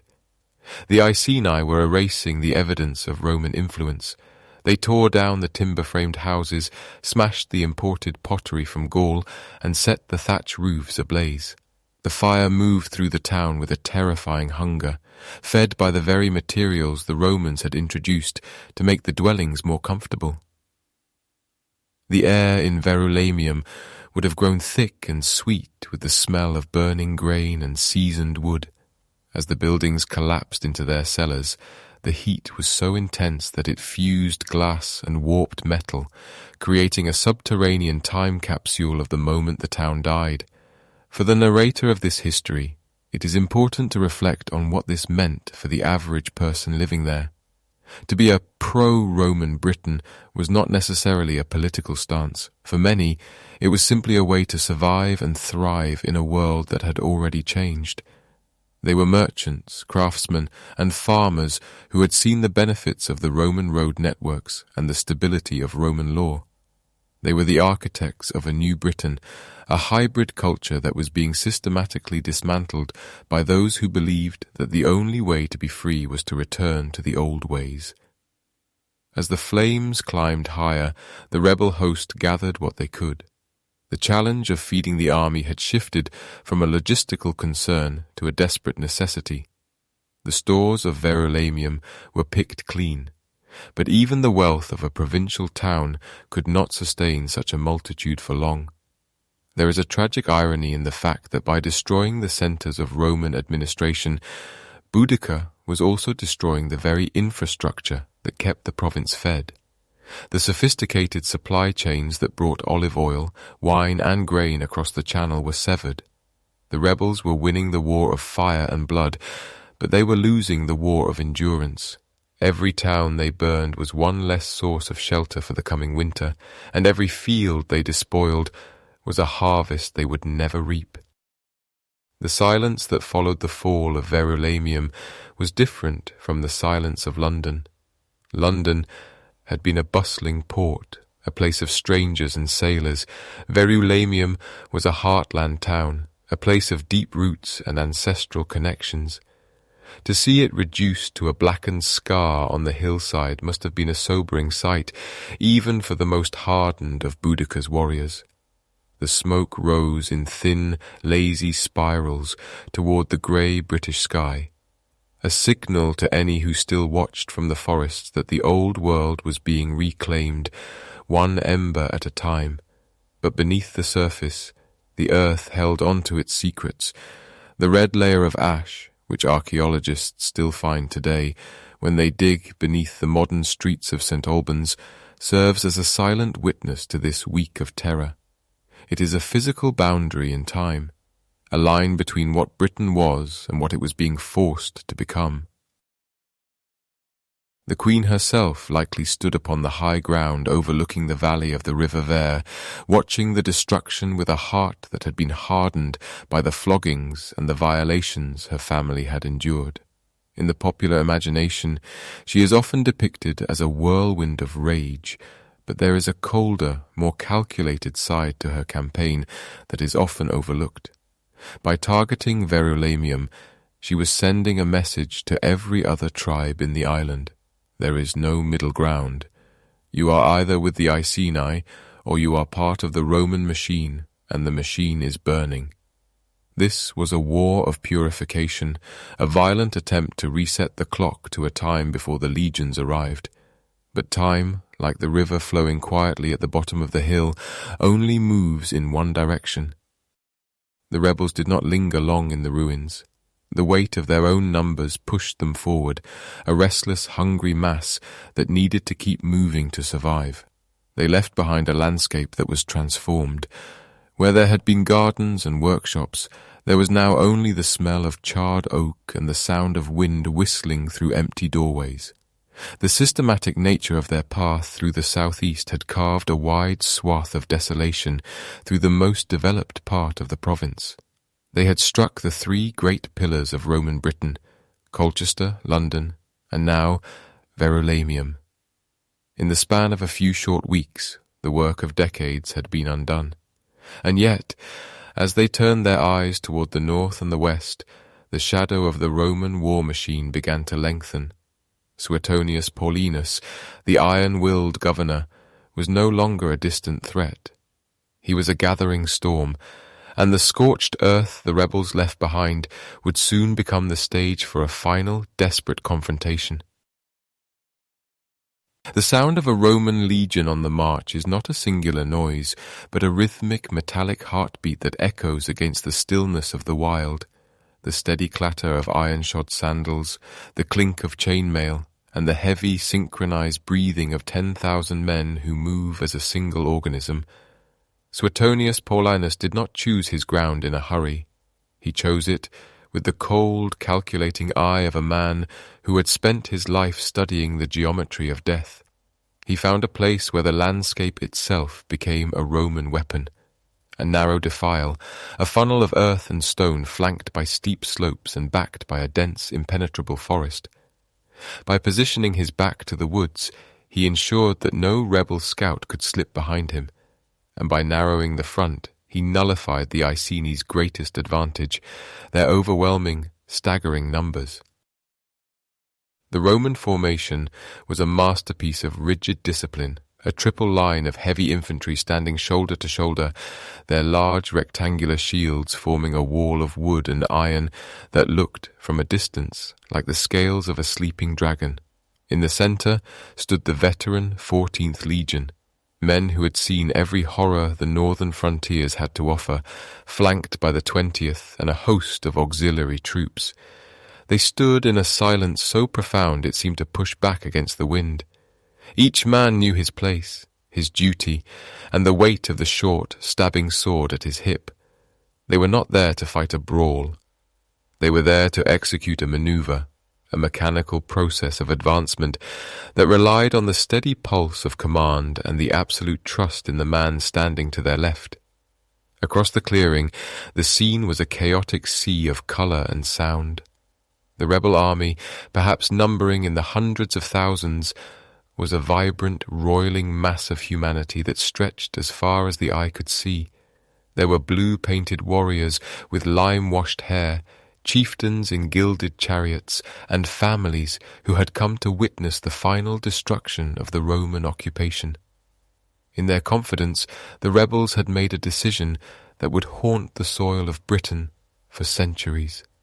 They had brought their families with them to watch the victory, parking a massive crescent of wagons and baggage carts at the rear of their lines. This wooden barricade was intended to be a grandstand for their wives and children, a front-row seat to the liberation of the island. But in the quiet logic of the battlefield, it was a death trap. It turned the open field into a cul-de-sac, a room with no exit. As the first light filtered through the canopy of the forest, the Iceni began their charge. It was a wave of sound before it was a wave of steel. A cacophony of war horns, rhythmic chanting, and the screaming of thousands of voices that must have felt like a physical weight against the Roman lines. They ran with the desperate, beautiful fury of a people reclaiming their home, a mass of muscle and bone hurtling toward the silent wall of iron. But the Romans did not move. They waited until the rebels were within 30 paces, until they could see the individual patterns of the tattoos and the wildness in the eyes of the charging men. Only then did the order ring out. Thousands of heavy javelins, the Roman pila, were unleashed in 2 devastating volleys. These were not mere throwing spears. They were engineered to bend upon impact, pinning shields together and rendering them useless, forcing the British warriors to discard their only protection just as they reached the Roman line. When the two forces finally collided, the disparity in technology and philosophy became a visceral reality. The Celts fought with long, sweeping swords designed for hacking and slashing, weapons that required space and momentum to be effective. In the cramped, suffocating confines of the narrow defile, they found themselves unable to swing, their blades clattering against the interlocking Roman shields. The legionaries, meanwhile, worked with the efficiency of a loom. They stayed tucked behind their shields, using their short gladius blades to deliver quick, lethal stabs to the unprotected midsections of their enemies. It was a grinding, rhythmic process. The Romans did not need to be heroes. They only needed to be steady. They pushed forward in a wedge formation, a pointed prow of iron that cut through the soft centre of the rebel mass like a ship through a heavy sea. The sheer weight of the Iceni numbers, which should have been their strength, became their undoing. As the front ranks were pushed back by the relentless Roman advance, they collided with the ranks behind them, who were still surging forward in a desperate attempt to join the fray. The battlefield became a crush of bodies, a place where men were squeezed so tightly they could not even lift their arms to defend themselves. The panic began as a ripple and soon turned into a tidal wave of terror. The rebels turned to flee, to find the safety of the open plains, but they found only the wooden wall of their own making. The baggage train, the wagons filled with their families and their hopes, now stood as an immovable barrier. In those final, harrowing moments, the Roman discipline broke only to transition into a pursuit. The cavalry was unleashed from the flanks, their long spears picking off those caught in the press against the wagons. The tragedy of Watling Street was not just in the fallen warriors, but in the grim reality that the Roman machine did not distinguish between the combatant and the spectator. The very families who had come to cheer for a new Britain were caught in the gears of the old empire's wrath. As the sun began to hang heavy and golden over the blood-soaked earth, the silence returned to the valley. But it was a different kind of silence than the one that had greeted the dawn. It was the heavy, suffocating quiet of a world that had been irrevocably changed, where the dreams of a queen lay broken amidst the splintered wood of her own people's wagons. The scent of iron and damp earth lingers in the cooling air, a heavy perfume that marks the end of an era. With the battle lost and the great coalition of tribes scattered like dry leaves in a gale, the focus of history shifts from the thunder of chariots to a single fleeing figure. Boudica, the warrior queen who had once stood as a colossus over the Roman imagination, now moves through the shadows of the deep woods, a ghost in her own kingdom.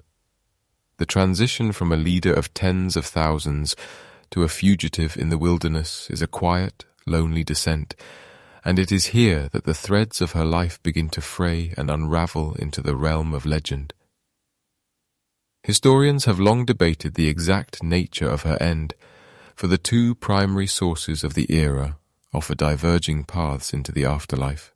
Tacitus, ever the dramatist, tells us that she took her own life with poison, choosing a quick and controlled departure, rather than the degradation of a Roman triumph, where she would have been led in chains through the streets of Rome to be strangled at the foot of the Capitoline Hill. In this version, her death is an act of final defiance, a way to keep her dignity intact when all else had been stripped away. Yet, Cassius Dio offers a different perspective, suggesting that she fell victim to a sudden and fatal illness, perhaps a result of the exhaustion and physical toll of the campaign, or perhaps a broken heart as she watched her people suffer. In Dio's telling, the Britons mourned her with a lavish funeral, burying her with a grandeur that befitted a queen who had shaken the very foundations of the empire. This mystery of her final resting place has fueled centuries of speculation and urban myth, particularly within the bustling heart of modern London.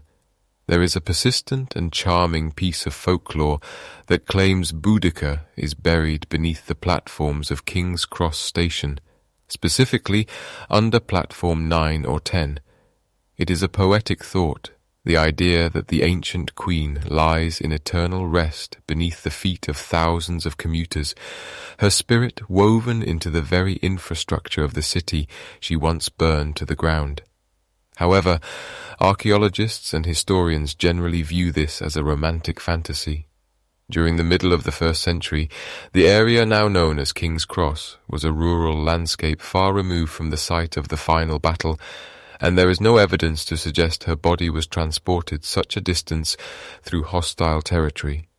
The search for her grave continues to be a quiet obsession for many, a hunt for a needle in a haystack of 2,000 years of British soil, yet she remains elusive, a queen who belongs to the earth itself, rather than a specific plot of land. As the news of her death rippled through the tribal lands, the rebellion did not simply fade.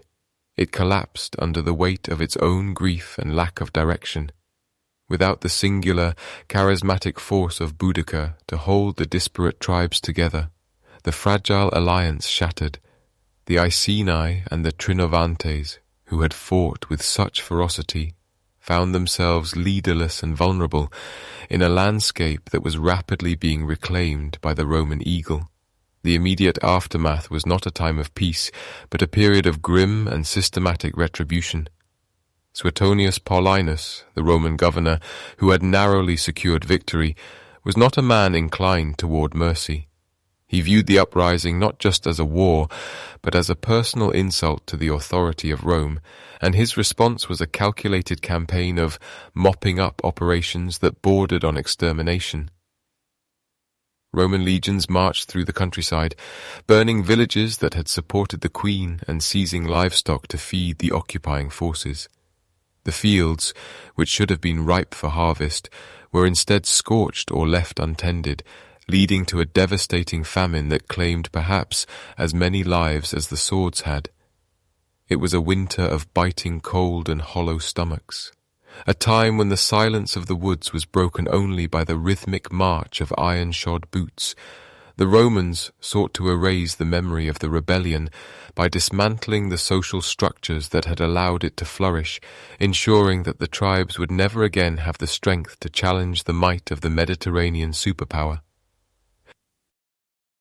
Yet even in this dark hour, the Roman administration was not entirely unified in its cruelty. Back in Rome, the Emperor Nero and his advisors watched the devastation with a growing sense of unease. While they wanted Britain secured, they did not want a province that was nothing more than a graveyard, for a dead population provides no taxes and produces no grain. A new procurator, Julius Alpinus Classicianus, was sent to the island with a mandate to balance the scales. He clashed frequently with Suetonius, arguing that the governor's harshness was only fueling further resentment and preventing the province from stabilizing. Classicianus represented a different side of Rome, one that understood that true conquest requires the cooperation of the conquered, not just their subjugation. Meanwhile, the survivors of the Iceni retreated into the marshes and the deep thickets of East Anglia, carrying with them the stories of their queen. Though her armies were gone and her cities were ash, the image of the woman with the tawny hair and the spear in her hand began to transform. She was no longer just a mother seeking vengeance for her daughters, nor just a tribal leader fighting for land. She became a symbol of the land itself, an embodiment of the wild, untamable spirit of Britain that could be suppressed but never truly broken. The Roman pursuit continued for months, hunting down the last of the rebel leaders, but the memory of Boudica was something they could not capture or kill. It drifted like wood smoke through the damp British air, settling into the folklore of the islands, waiting for a time centuries later when she would be rediscovered and reclaimed as a national icon. The collapse of the rebellion marked a turning point in the history of the island. The Romans realized that they could not simply rule through fear and heavy taxation. They had to integrate the British elite into the Roman way of life. The decades that followed would see the rise of villas, the expansion of paved roads, and the slow, steady adoption of Latin and Roman dress. The fires that Boudica had lit in London, Colchester, and St. Albans eventually went out, replaced by the steady glow of hearths in Romanized towns. But underneath the veneer of imperial order, the scars of the year 61 remained. The deep layers of ash found by modern archaeologists beneath the streets of London serve as a silent, soot-coloured reminder of the week the world turned upside down. As we consider the end of the Queen, it is helpful to look past the dramatic poisonings and the hidden graves. Her true end was not found in a vial or a sickness, but in the moment the last chariot was abandoned and the last spear was dropped. The transition from a state of war to a state of occupation is a slow and painful one, filled with the quiet tragedies of families trying to rebuild amidst the ruins.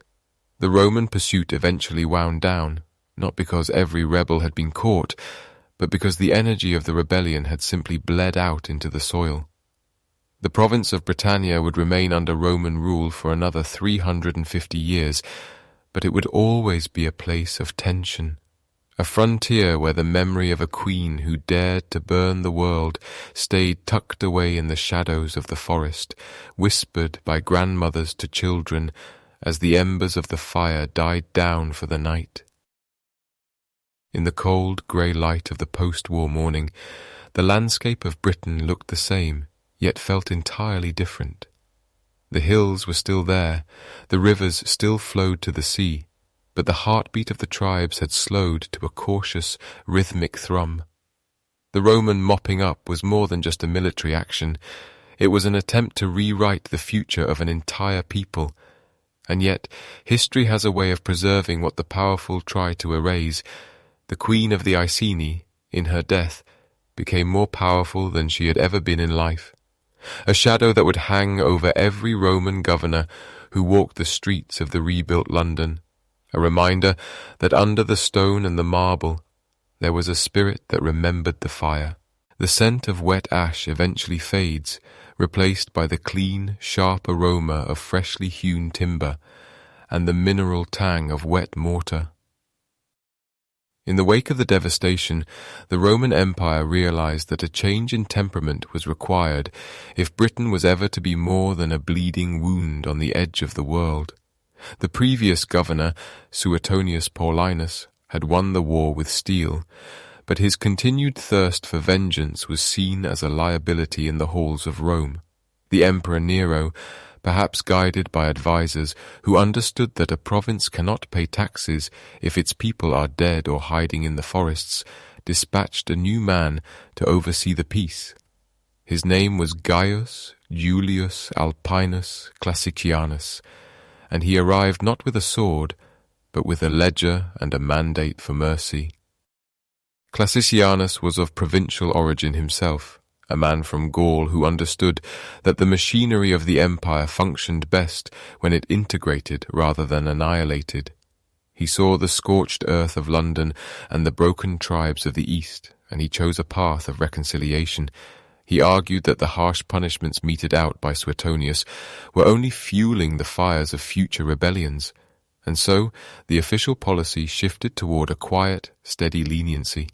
As the political winds changed, the physical landscape began to transform with a speed that must have seemed miraculous to those who had watched the old city burn.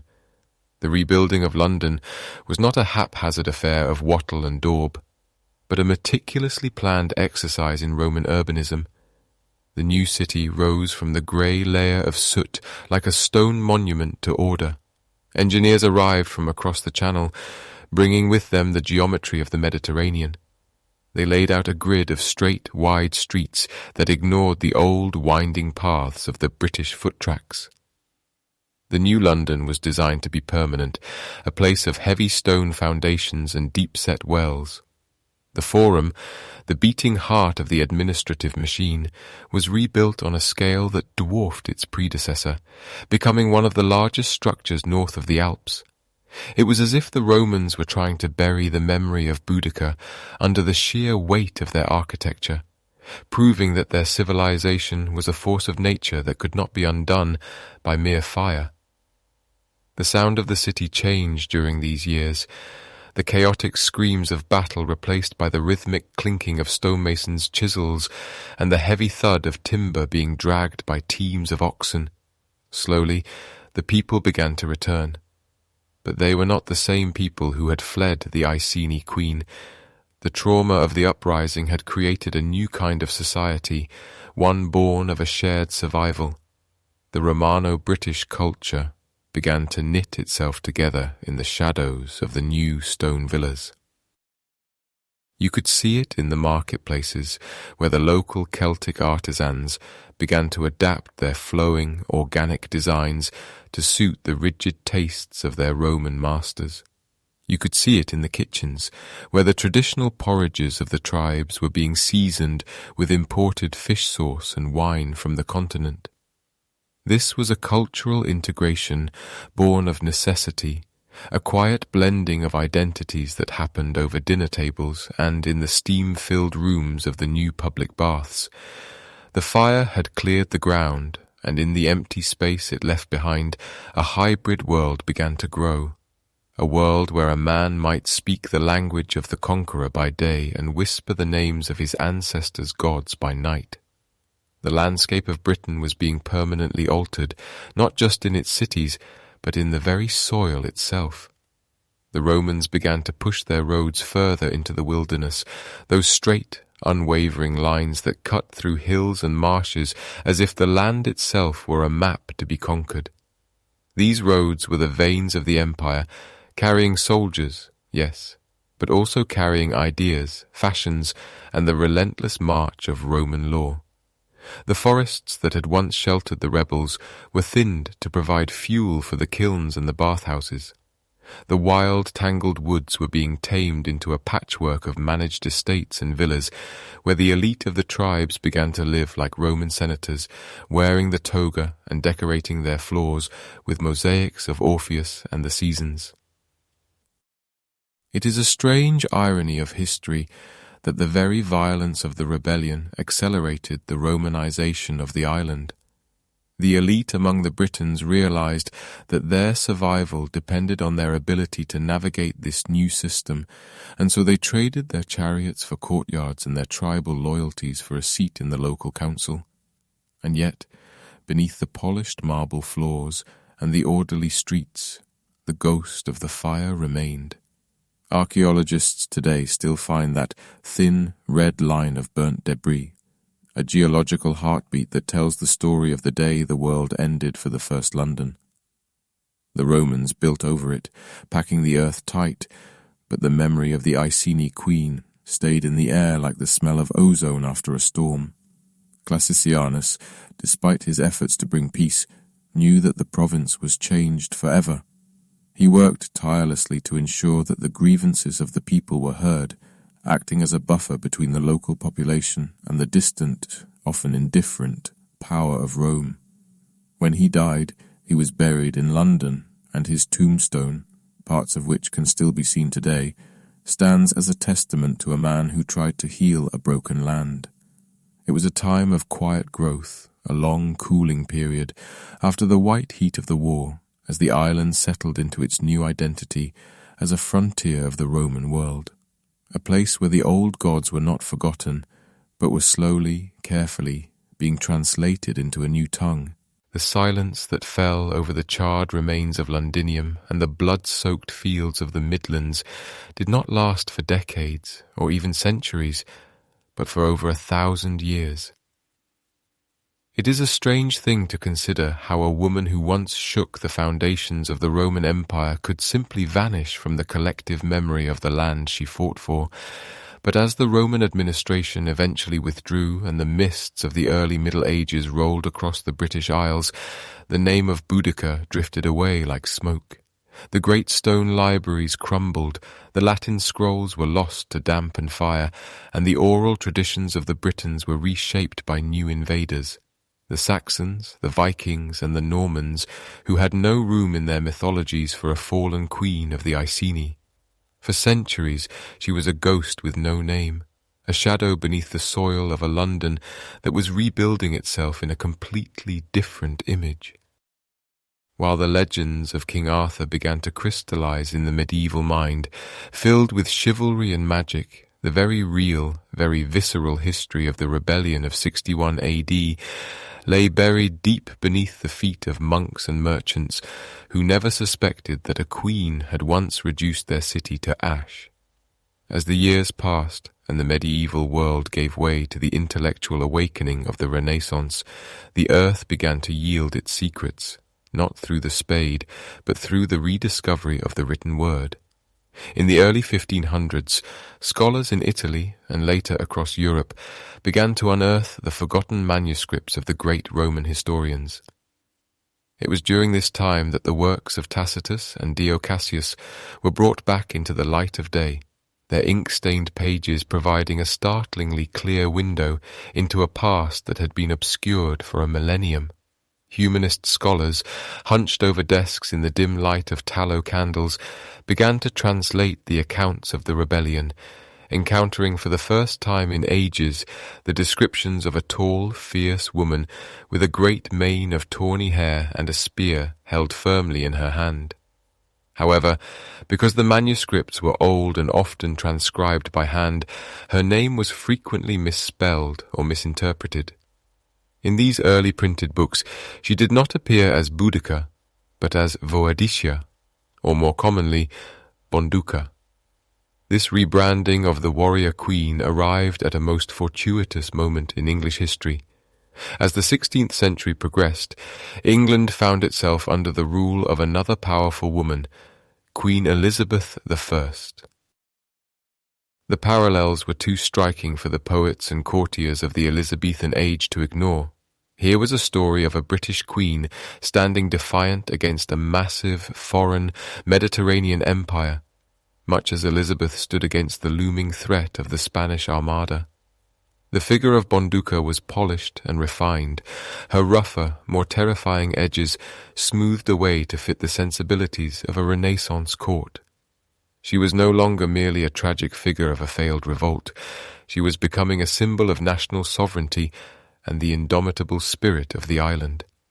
The scholars of the era began to pore over the ancient texts with a new kind of fervour, attempting to map her journey across the landscape of an England that was rapidly changing. early modern antiquarians, dressed in heavy wool and velvet, began to ride out into the countryside, clutching their Latin volumes of Tacitus as if they were treasure maps. They looked at the rolling hills of East Anglia and the flat stretches of the Midlands, trying to reconcile the vague geographical descriptions of the Romans with the villages and farms of the 1500s. They looked for the narrow gorge mentioned by Tacitus, the place where the final, fatal battle was said to have occurred. These early attempts at historical mapping were often more poetic than scientific, driven by a desire to tether the legendary queen to the physical soil of the realm. They stood upon ancient earthworks and Iron Age hill forts, mistakenly believing these were the ruins of her fortresses, unaware that she had lived in a world of timber and thatch that had long since rotted into the dark earth. To them, every strange mound or ancient ditch was a potential monument to her struggle, a physical link to a past that felt suddenly, vibrantly alive.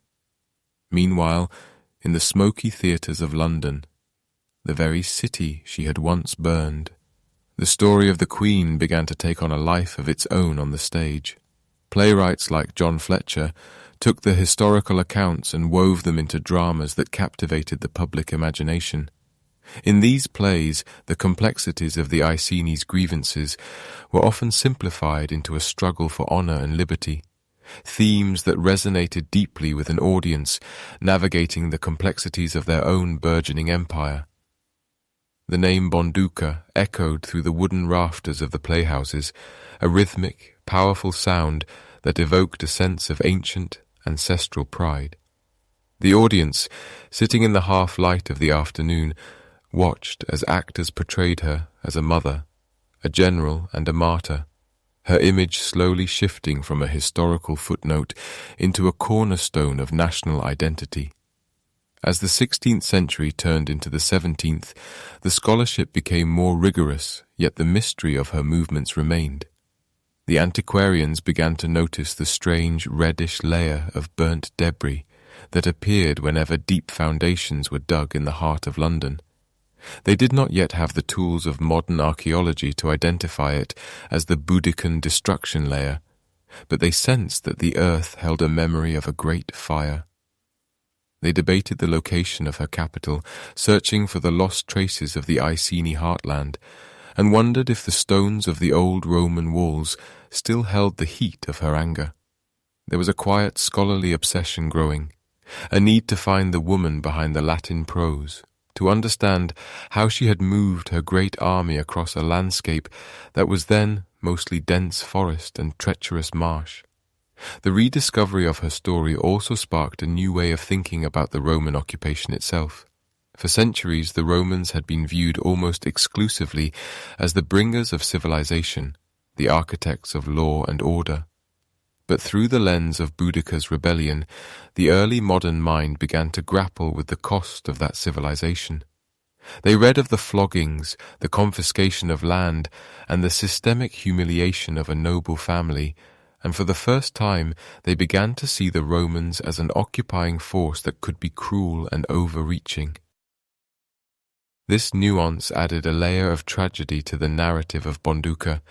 She was no longer just a rebel. She was a victim of imperial hubris, a figure who forced the reader to question the morality of conquest. It was a philosophical shift that mirrored England's own evolving relationship with power and governance, as the nation began to look outward toward the new world, carrying the lessons of the old world in its pocket. As the 17th century matured, the image of the Queen became increasingly intertwined with the landscape of the home counties. Local legends began to sprout up, often with little historical basis, claiming this hill or that valley as the site of her final stand.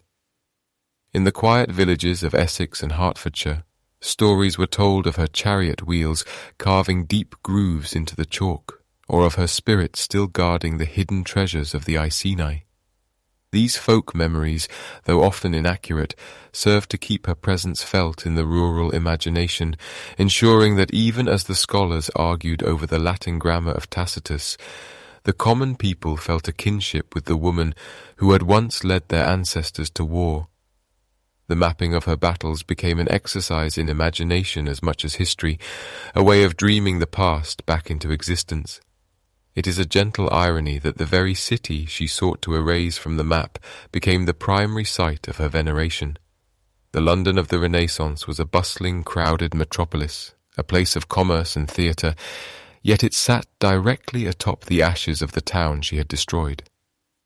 The scholars who walked its cobbled streets, from the docks of the Thames to the heights of Ludgate Hill, were walking over the very ground where her warriors had once swarmed. They looked at the ruins of Roman villas being uncovered by new construction, and saw not just the remnants of an empire, but the evidence of a resistance. The rebranding of the Queen was complete. She had been transformed from a terrifying destroyer into a foundational figure of the British story, a guardian of the island's soul who had been waiting in the dark for 1,500 years to be remembered. As the candles flickered in the libraries of the great estates and the ink dried on the new histories of Britain, the figure of Boudica, or Boudica as they still called her, stood poised on the edge of a new era. The groundwork had been laid for her to become the towering icon she is today. The medieval silence had been broken, replaced by the scratching of quills and the declamations of actors. The map of her rebellion was being drawn, line by tentative line, connecting the ancient woods of the East to the heart of the Roman power. The story was no longer lost. It was merely waiting for the next great shift in the human tide to carry it even further into the light. And so, the Queen of the Iceni remained in the mind of the nation, a quiet, steady pulse beneath the surface of the modern world, a reminder of a time when the island was young, and the fires of rebellion burned bright against the encroaching dark. The scent of coal smoke hangs heavy over the 19th century Thames, a thick grey veil that settles upon the black iron and the damp stone of a city that has forgotten the feel of the forest. In this world of steam and industry, the ancient queen is pulled from the loam of myth once more, but she is no longer the terrifying shadow that haunted the dreams of Roman veterans.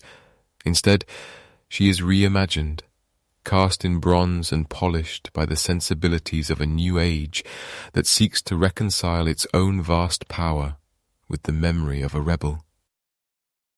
As the Victorian era reaches its zenith, the image of the warrior queen undergoes a profound transformation, shedding the blood-stained rags of the insurgent for the noble robes of an empress. It is here, near the foot of Westminster Bridge, that we find the most enduring monument to this reinvention. Thomas Thornycroft, a sculptor who spent decades refining his vision, presents us with a Boudica who is both fierce and strangely orderly. She stands atop her scythed chariot, her daughters at her side, her hand raised not in a gesture of chaotic slaughter, but in a pose of commanding authority. This is not the woman who levelled London to the ground. This is a guardian of the state, a symbol of British resilience that mirrors the long, stable reign of Queen Victoria herself. The irony of this historical embrace is as deep as the river that flows beneath the bridge. The very empire that was now stretching its reach across the globe, establishing its own provinces and outposts in distant lands, chose to celebrate a woman whose greatest act was the violent rejection of imperial rule. To the Victorian mind, Boudica was no longer a threat to the concept of empire, but rather the foundational mother of it. They saw in her a fierce independence that they believed was inherent to the British character, a spirit that would eventually rise from the ashes of Roman Britain to rule the waves. In this process of cultural adoption, the sharp edges of the history were carefully smoothed away. The horrific details provided by the ancient chroniclers, the massacres, the ritualistic violence, the absolute destruction of the first London, were sanitized for a public that preferred their heroines to be virtuous as well as brave. The Victorian Boudica became a figure of tragic nobility, a mother defending her home rather than a vengeful leader of a scorched earth campaign. She was moved from the category of a barbarian threat to that of a national icon, her story stripped of its visceral terror to make room for a more comfortable, patriotic narrative. As the years passed, this new archetype of the warrior queen began to permeate the popular literature of the day. Poets and novelists found in her a perfect vessel for the romanticism that defined the age. She was depicted in flowing gowns that defied the practicalities of war, her hair streaming like a golden banner in the wind, her voice echoing with the refined eloquence of a Shakespearean protagonist. This was the birth of the Boudica we often recognize today, the majestic, unyielding figure who stares down the legions with a stoic grace. The messy, terrifying reality of a tribal uprising, fueled by grief and the desperate need for survival, was replaced by a more cinematic grandeur that fit perfectly on the shelves of a gentleman's library. Meanwhile, the connection between the two queens, the ancient and the modern, grew even stronger in the public imagination. It was noted by many contemporary observers that the name Victoria itself meant victory, a direct linguistic link to the name Boudica, which shared the same root in the Brythonic tongue. This coincidence was exploited to the fullest, creating a sense of historical destiny that linked the Iron Age chariot to the royal carriage. The rebellion against Rome was reframed not as a failure, but as a seed planted in the soil, waiting 1,800 years to reach its full flowering in the British Empire. The writers of the 19th century excelled at this kind of myth-making, weaving a thread of continuity through the centuries that ignored the vast cultural chasms between the Iceni and the Victorians. They painted the ancient Britons as a proto-civilized people, waiting for the right moment to claim their place on the world stage. In their hands, Boudica's war was no longer a desperate fight for tribal sovereignty, but a noble prologue to the story of England. This sanitization allowed the city of London, which she had once reduced to a layer of red ash, to finally embrace her as its own. The statue by Thornycroft became a focal point for this sentiment, a bronze anchor in a city that was changing faster than any other on earth. As the horse-drawn omnibuses rattled past and the first whispers of the Underground Railway began to stir beneath the pavement, the Queen stood silent and watchful. She had become a part of the architecture of power, her rebellion co-opted by the very forces of order she had once sought to dismantle.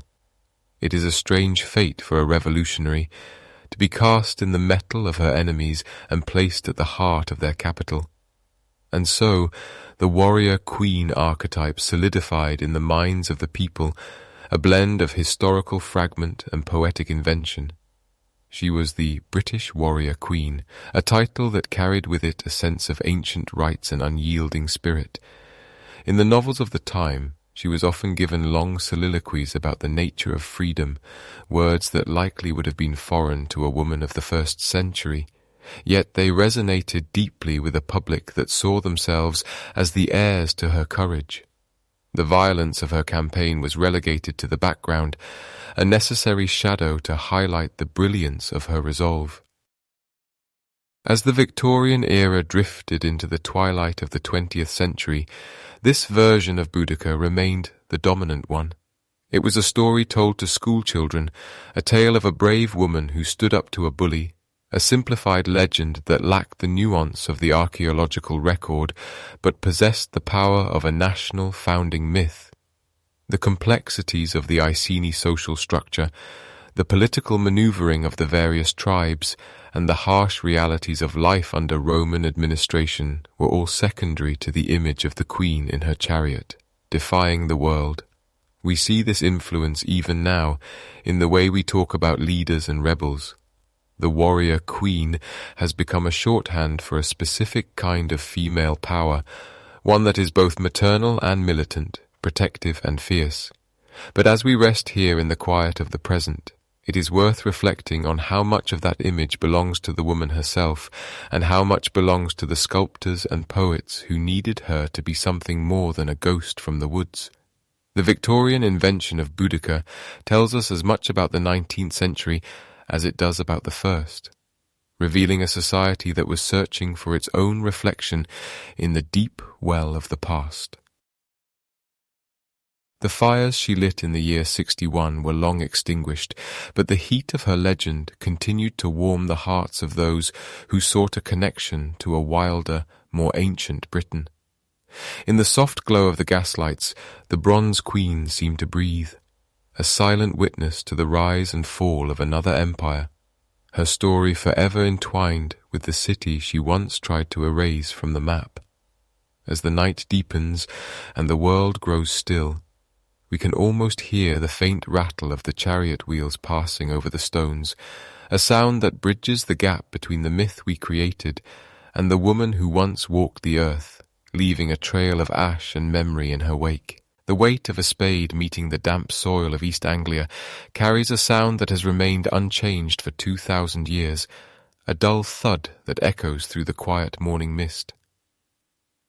In these vast open stretches of Norfolk and Suffolk, the earth is a patient keeper of secrets, holding the remnants of the Iceni people in a cold, silent embrace. For centuries, we relied on the words of Roman historians who wrote with the bias of the victor. But today, the narrative is being reclaimed by the ground itself. Modern archaeology has moved beyond the simple search for gold or weapons, turning instead to the microscopic and the invisible. We now look at the chemical signatures in the soil, the pollen trapped in ancient peat, and the subtle variations in crop growth captured by satellites high above the clouds.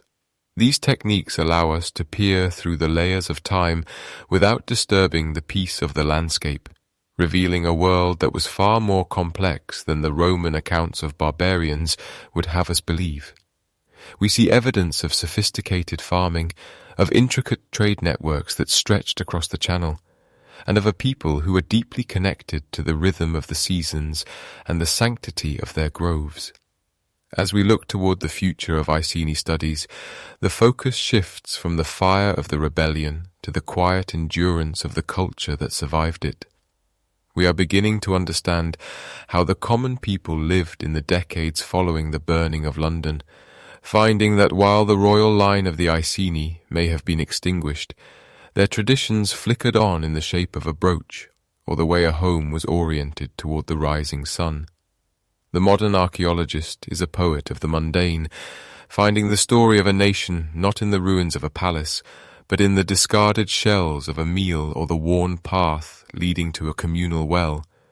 These small, humble discoveries ground the legend of Boudica in a tangible reality, reminding us that behind the myth of the warrior queen were thousands of individuals whose names are lost to us, but whose presence is still felt in the very texture of the English countryside. There is a profound and enduring power in the narrative of the underdog, a theme that resonates through the human spirit across every culture and every age. We are drawn to the image of the lone figure standing against the overwhelming might of an empire, driven by a sense of justice that outweighs the fear of certain defeat. Boudica has become the ultimate vessel for this sentiment, a symbol of resistance that can be reshaped to fit the needs of any era. To the Elizabethans, she was a precursor to their own powerful queen. To the Victorians, she was the mother of an empire.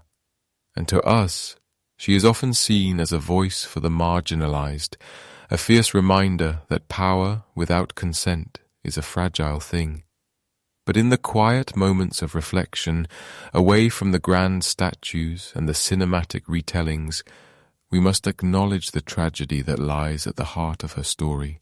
It is a story of a woman pushed to the absolute brink, of a mother seeking vengeance for her children, and of a leader who chose a path of total destruction when no other road seemed open. The fire she lit in London was not just a military tactic, but a scream of defiance that has echoed through 20 centuries, refusing to be silenced by the passage of time. As the night air grows colder and the stars begin to peer through the canopy of the trees, we might find ourselves wandering the fields where the Iceni once gathered. The silence here is heavy and thick, a blanket of peace that covers the scars of the past. There are no monuments in these fields, no plaques to mark the exact spot where a queen might have fallen, or where a tribe made its final stand. Instead, There is only the wind moving through the long grass and the occasional cry of a bird over the marshes. This silence is perhaps the most fitting tribute of all. It invites us to set aside the noise of history, the dates and the names and the tactical maps, and simply feel the weight of the earth beneath our feet. The ground remembers the heat of the flames and the coldness of the iron, but it also remembers the planting of the seed and the gentle fall of the rain. In the quiet of the East Anglian night, the boundary between the past and the present grows thin, and the spirit of the land speaks in a language beyond words. Boudica's place in the British psyche is a complex and shifting thing, a mosaic of fact and folklore that can never be fully untangled. She is the ghost in the machine of the modern city, the shadow that falls across the Roman walls of London, and the heartbeat of the wild places that the paved roads could never quite tame.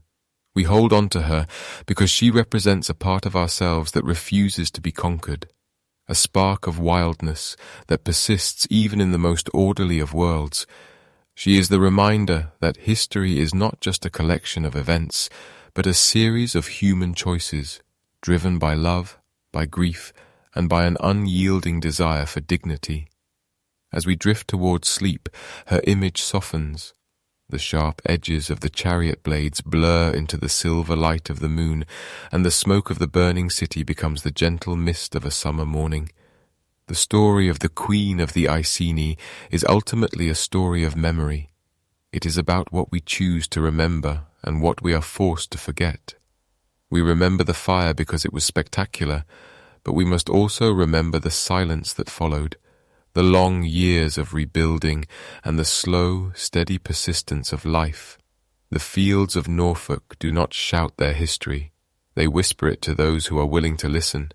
They tell of a time when the world was smaller and the gods were closer, when a queen could lead an army out of the woods and change the course of a province forever. And as we close our eyes, we can imagine the wheel of the year turning, the seasons flowing one into another, just as they did when she walked these paths. The ash has long since turned to soil, and the soil has given rise to the oak and the ash and the thorn, a living monument to a woman who became a legend, and a legend who became the very earth itself. The journey through the history of the Iceni brings us back to a sense of stillness, a recognition that while empires may rise and fall, the land remains. The stone streets of London rest upon that layer of red ash, a hidden foundation that most will never see, yet it is there, pulsing with the memory of a summer when the world turned upside down. It is a comforting thought, in a way, to know that our stories are etched into the world around us, waiting for the right moment to be rediscovered.